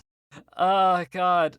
But let me just also follow it up with, y'all, he hasn't gotten to Heaven's Arena or York New City. Like, those are the big ones. Like, that's where people really start to realize, hey, wait a minute, there's something here. Like, that's the big part. Just remember, he hasn't gotten there yet. We're still in the Hunter exam arc, which is a very long first arc.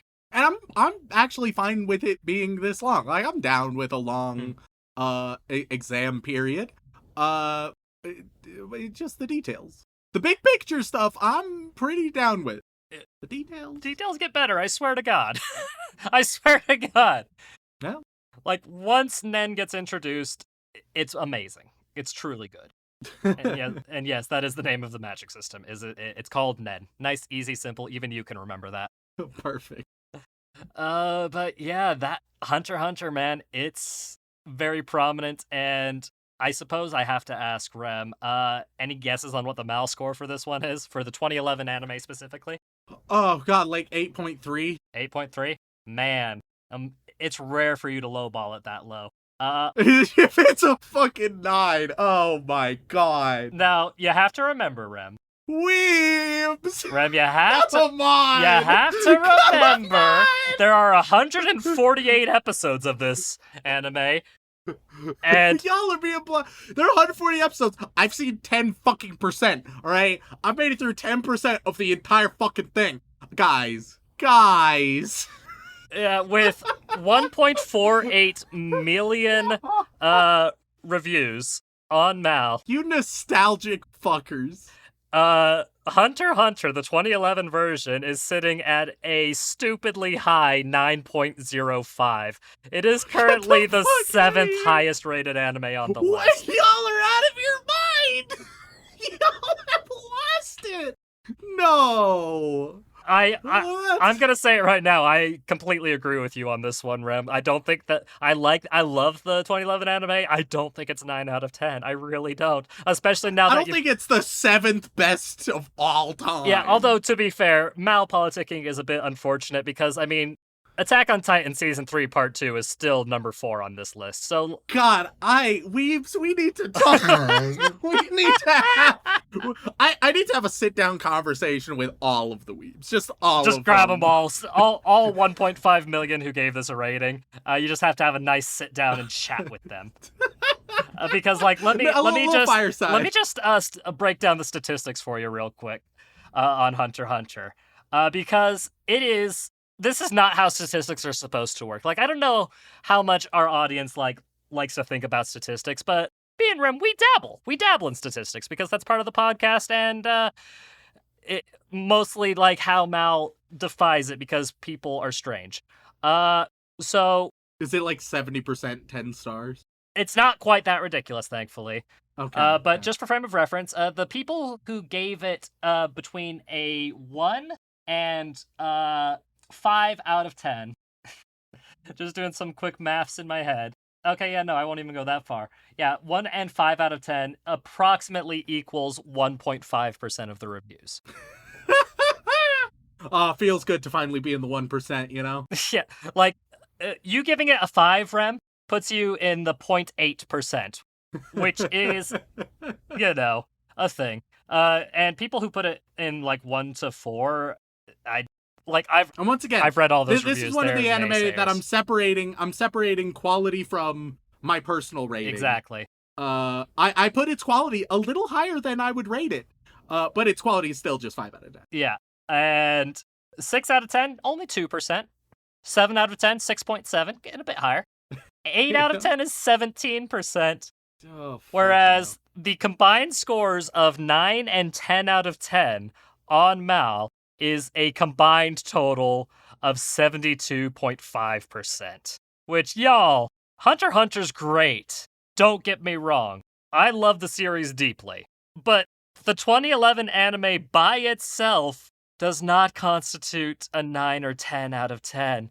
There are so many better shows out there that are worth that 9 or 10 out of 10. If you want to put it at a 9 because of your deep-seated emotional reason for it, fantastic. I don't think it breaches that 10 out of 10, from a purely logical review standpoint. Y'all, you guys are thinking too much with your hearts. You gotta use your brains sometimes. I love it too, don't get me wrong, but even I wouldn't go higher than, it's at its best points, I would say it's a 7.8 or an 8 at most. But that's because I love this shit. Rem's opinion is fair. See, and I hear your rating, and I'm like, okay, that is what I would expect from the generally biased sweep. I can accept that. That's what I'm like, yeah, that is not correct, but I get it. Hey, hold on.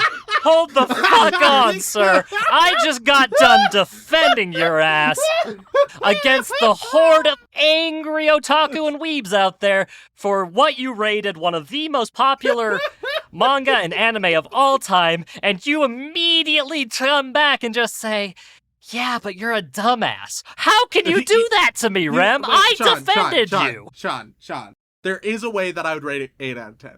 If that frog shit out the children.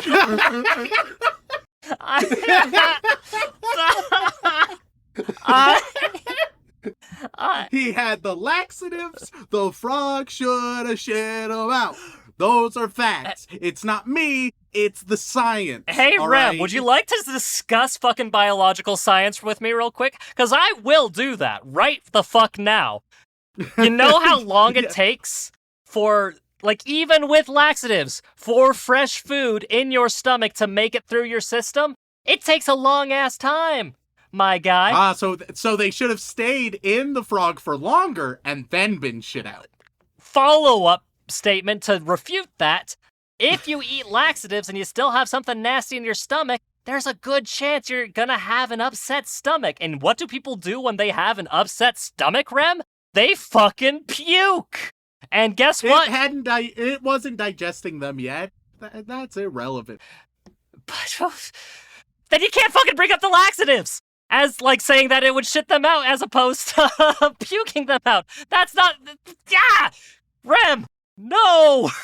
There will be no frog shitting in any shonen series. Mark my fucking words. It's frog puke or nothing. Hey, listeners, if there is a frog shitting in any anime, please email us at animeoutofcontext@gmail.com with the subject line frog shitter. If it shits children, even better. So that's a hell of a line. That is... Rem, all laxatives do encourage you to shit. Does not help you digest children faster. I'll know. I'm just looking for a shitting frog. It doesn't need to be a laxative frog. Laxatives that have caused the frog to shit, but bonus points. I need a fucking drink. We're crowdsourcing. This is not what we should be using our influence to do, Rem. This is not... Like, if we're gonna crowdsource, we should do it for, like, a noble cause or at least something that, you know, at least makes people happy. The only thing that this serves to do is make me unhappy. And I don't think that's a good cause to back, and I don't think it's something that exists. Like, you're sending people on a wild fucking goose chase. I've seen lots of anime in my time, Excuse me, I resent that. It's a wild frog chase. Oh. I hate that this is what makes me the most angry about this review. Not like your opinions on the anime or manga as a whole, but this fucking argument right here. This is what's really tilting me, because I'm still getting turtly enough for the Turtley Club messages, Rem. I don't need more like amphibian and reptile references. If you ever visit twitch.tv/animeoutofcontext and Shaun is streaming, he loves it when you reference Master of Disguise. I categorically do not. Or Eggfest. Eggfest is another one he loves. Or Garfield's Cart. Those are the three pillars. Man, you couldn't be more wrong, especially considering the fact that... See, I love frogs, I love turtles, but these references are making me reconsider my opinions about some of my favorite animals, and this is really hurting me deep inside. We've spent far too much time on this topic. I feel like we just need to close it up. So, Rem, is there any chance you'd like to watch some more Hunter x Hunter with me? Not unless a frog shits out some kids. I'm gonna...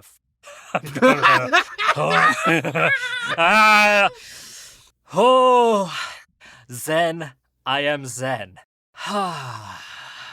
Thank you all so much for watching. If you enjoyed Rem tearing apart one of your childhood classics, then please head on over to wherever you get your podcasts, whether that be Apple Podcasts, Podbean, Stitcher, Spotify, and leave us a review. They mean the world to us, and we do read every single one, even the bad ones.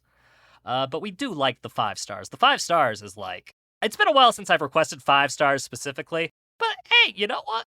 If you think 5 stars is good, hit us with that 5 stars. 4 stars? That's fine. But 5 stars. Like, if you want me and Remington to really love you deeply and personally, and that's not just influencer bait, 5 stars is a great way to go. Especially since what I just had to put myself through. But if that is not enough for you, you can head on over to twitch.tv/animeoutofcontext, where you can watch myself, Dylan, and Remington play video games incredibly poorly. But if that is still not enough for you, you can head over to patreon.com/animeoutofcontext, where you gain access to all kinds of lovely bonus material, including having the opportunity to be thanked live on the podcast. So, Rem, who are we thanking this week? And while you're starting that, I'm gonna get a drink because I deserve it. Well, we would like to send our regards to all of our bland bitch protagonists, as well as our magical girls, who we really appreciate. But moving on, we get to our yandere waifus, who, sure enough, are hunting us down mercilessly until the very end. On that list, we have Alex, Xanax, you crazy bastards did it. I made it to finals week and will graduate in May. I truly had the power of God and anime on my side. Yandere Neko, you here? Why Shaun, why Shaun? Walk me home gently. Wade, a shell? Maybe. Viva Pinata is my favorite anime. Hell yeah. Tyler Worley, Trenton Farrell, Travis J. Humphrey, Totally God, Titan CNH, Tim Westy, The Susanator, That Film Guy, That Autistic and Furry Mega Weeb from the Land of Tea and Crumpets. Tetsuo13 says, brace yourself, beach OVAs are coming. Sure, Shaun, you can do better, he can do better, and don't call him Shirley Shaun. So that guy got old, but I had fun while it lasted, so how are you guys doing? Having fun, I hope. Anywho, I'll talk to you later, I guess. Silent Secondary, Shoujo Addict, who doesn't need help, just more manga to read and anime to watch. Sean's Meow awakened something within me. Oh, God. I'm sorry. Dude, you speak for all of us. Shaun punish Rem and make him watch Excel World. Selling Rem's belly button fluff on Alibaba, PM me for details. School Days Inclanded for the Field, Salty Pretzel. Sakano is coming to White Swords in soon. It's a 6-year-old set. It's so outdated, you might as well bring a twig to a gun battle. Sadie Bartling, Ross Palmer, Rhiannon Williams, Remington Merrill. Rem gave me depression. We're patiently waiting for Madoka Magica revisit so Rem can see where his predictions went. I made a lot of predictions there, didn't I? You don't remember any of them, though, do you? No, I don't. Yeah, I figured. Oh boy, an ounce of serotonin, don't mind if I do. No waifu, no laifu, Nick Harvey. Mitsuka wrote it down for her, answers Mitsuka, flummoxed by the unexpected appraisal of her handwriting. Mike the Mutilator, Mike J, Makeka 7 Hierto, Mexican Gun Freaks, Matthew Drum says Shaun's a bitch, Matthias Rodas, Master Baker at Crumb Sluts Bakery. So good. Martin, Matto2 Max, Lizzie Anthea, Lukio, King Rich Rock, Casey Mosley, Cassidy, Julian Garcia, Joshua Poor, Jose Melcher, or Josie Melcher, but I think Jose Melcher. That's what I'm going to go with. Jax, Jam Hands, I'm just here for Rem's insightful yet incorrect takes. It's my birthday, May 20th, so I'm now God and I'm taking over the podcast. Happy birthday. ISIS, but only for terrorizing birds. Is Rem's ass a cheesecake? Because I'm starving. Iron-blooded orphan slaps. I'm lonely, so I watch anime.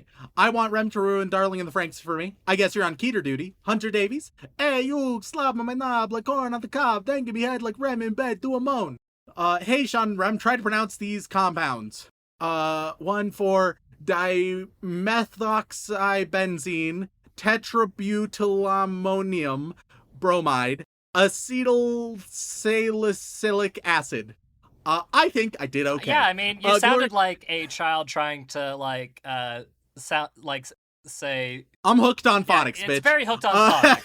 But I think I got most of it right. Glory to the Golden Throne of Terra, all praise to the God Emperor of Mankind. Glenn Michael Dolan, Fuck of Love Fox and Boy. Fern the Fern, Father Soft Hands. Farmer Weeb's Adam Sandler pickup line of the week. You're the girl of my dreams, and apparently I'm the man of yours. Farmer Weeb inspired me. Are you a fireplace? Because I want to put some wood in you. My God. That is so cursed. Fantide, Extreme Cobra, Epic Amy, Elite Knight, drink milk to prevent wobbly bones. Not a conspiracy, but sort of a conspiracy. Big Milk has flummoxed all of you. It's bamboozled a lot of you. Creed 13, Shy 900, Cheese Monkey, Cage in the House, Brockhard for Geodudes, Big Blue Bear Boy, Anime Nosebleed, Elise Howard, and AJ Honey. Thank you all so much. And now we move on to our boy wizard tier over in Hogwarts, where everybody is going to get their own pet monster from Monster Hunter. See? It's relevant. Hunter. Hey, Rem, have you ever played a Monster Hunter game? Oh, God, no. Yeah, I didn't think so. All right, continue. Not a single one. All I know is that in the recent one or ones, you can be there for like 2 hours. Oh. On like one monster. Just. I mean, it's more complicated than that. Let me put it to you this way, Rem. Man, Monster Hunter is fun when you're playing with friends. But once you start grinding out body parts by yourself, it's just a sad experience. And fuck, Dylan's gonna clip that and take that out of context. I'm fucked. Perfect. Warning, you're 799 episodes away. You get a pet Pyrantula. Vincent Calabrese, you get a pet Kolvataroth. It's a dragon, apparently. Stick Meat, you get the Great Macau. Shaun, I love you, but please stop basing the podcast on Giguk episodes. Giguk. And I haven't done that I think in years. Or if I have, it's been subconsciously. Because there's only so many anime to talk about in a season, and guess what? It should also be, there's also a delay on our episodes usually, Yeah. so it's like, Like, so, like, who knows? Maybe, have you ever thought maybe they're stealing our episode? when they're one of the biggest anime content creators on YouTube, there's no fucking way. Like, their podcast is more popular than ours because of how famous everybody it is on it in the anime verse. Nonetheless, they are getting a pet baggie. Rika is the best waifu. You get the Hypnocatrice.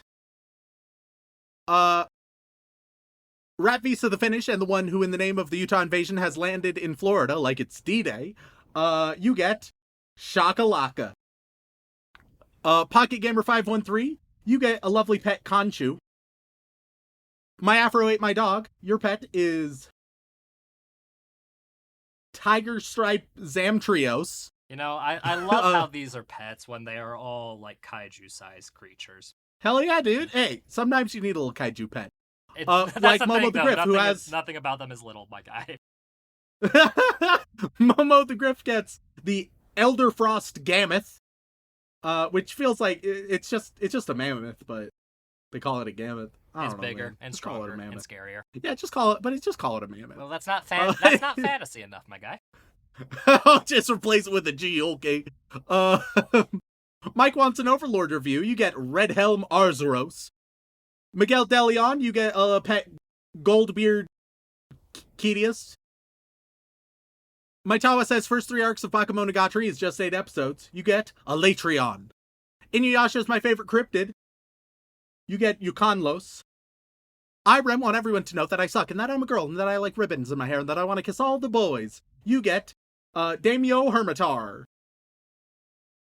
Then, Hinata's Well Sunshine, you get a pet Remobra.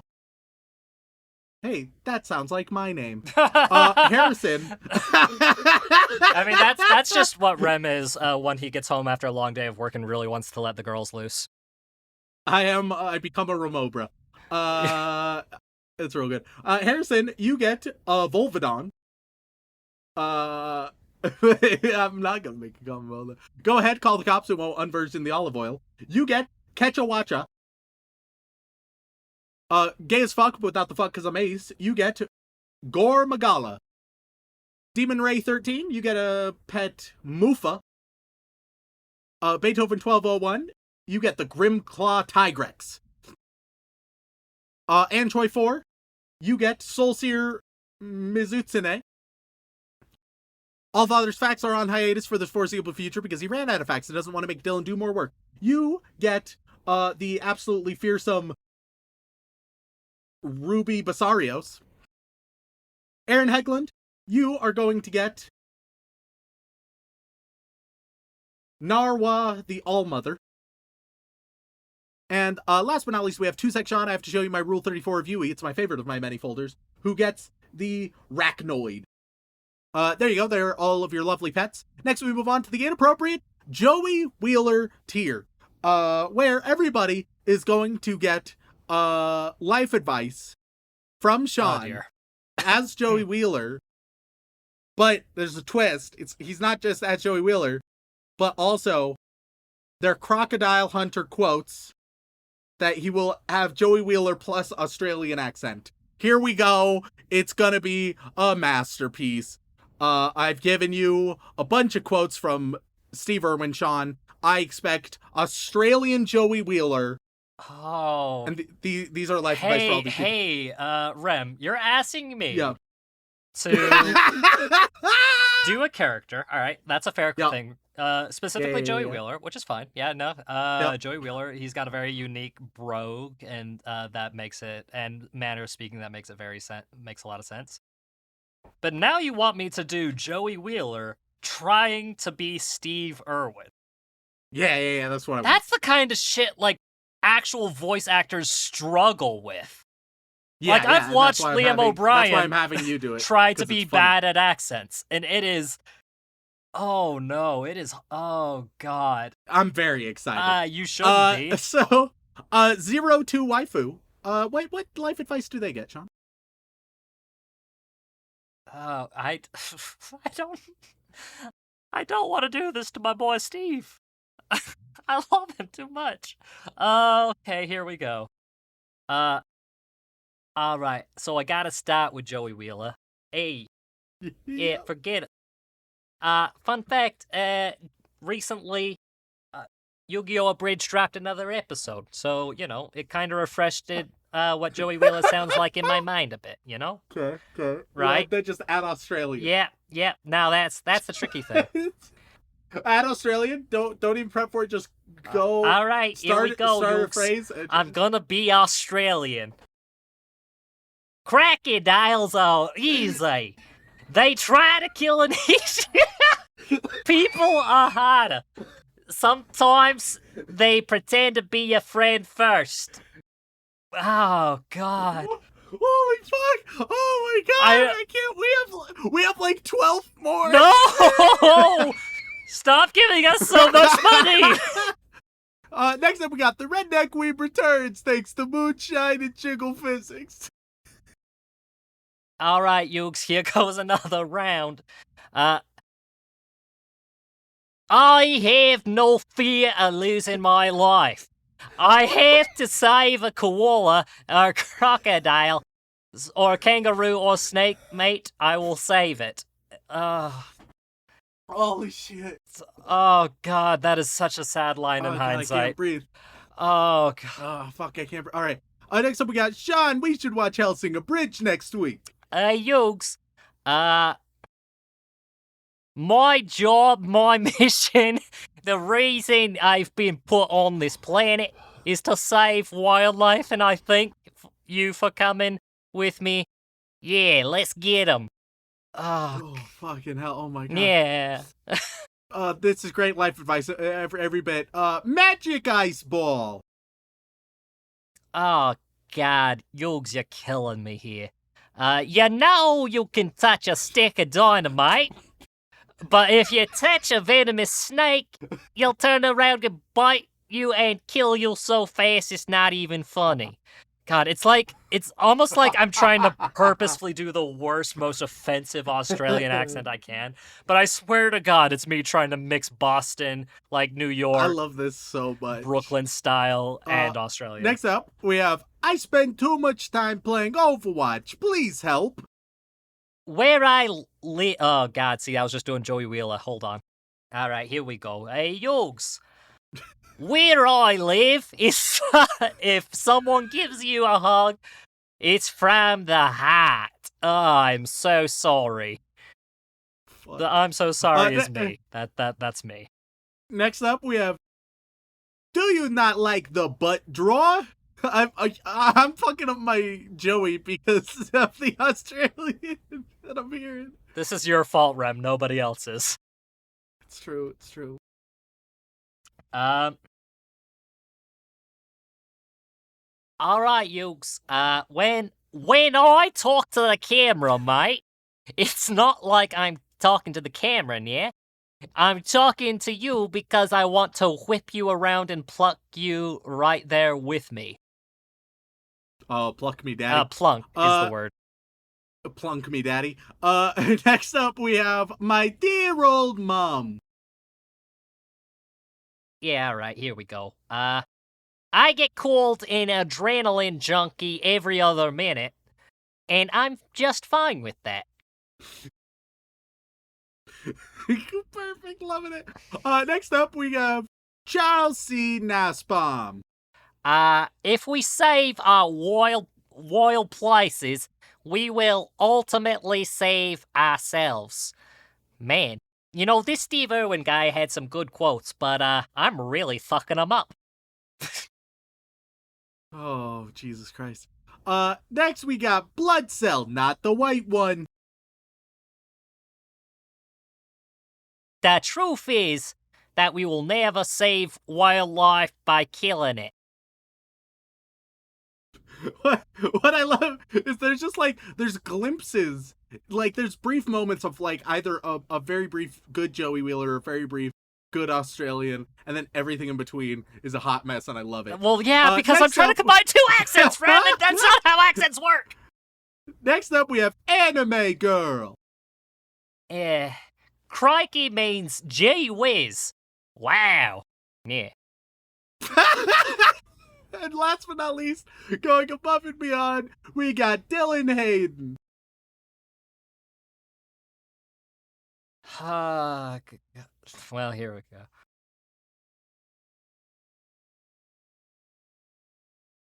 Yeah, no, that'll work. I'm a proud Australian, a very, very proud Australian. Yeah, I'm gonna go fight Koiba. I kind of lost the thread there, but you know, I'm just doing my best here. You know what I'm trying to say? Holy shit. I hate you so much right now. And not so, for what you've done. I'd like to thank everyone so much for tuning in. If you want to reach out, whether it's for a comment, question, feedback, or recommendation, you can tweet us at AnimeConPod on Twitter or send an email over onto animeoutofcontext@gmail.com, where, once again, we do read all of them, including all the ones that accuse us of not reading them. Yep, no, like, we see it. We see it. Don't worry. We just don't, read 'em. we don't have infinite time. I'm sorry. Yeah, no, like, responding is hard. Reading, easy. I can read 100 chapters of manga a day. One email takes, like, 20 seconds at, like, minimum.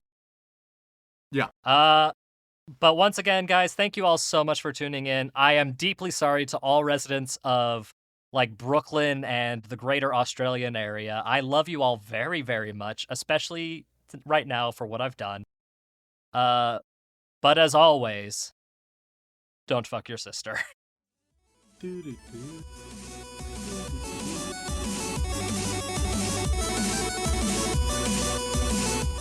Man, it's fun when you're playing with friends. But once you start grinding out body parts by yourself, it's just a sad experience. How the fuck does a rainbow taste, Rem? Who is gross, Remington? I'm not gonna say you should be careful, but what I am gonna say is you should be careful. Oh, baby! And he can smell a huge shit brewing.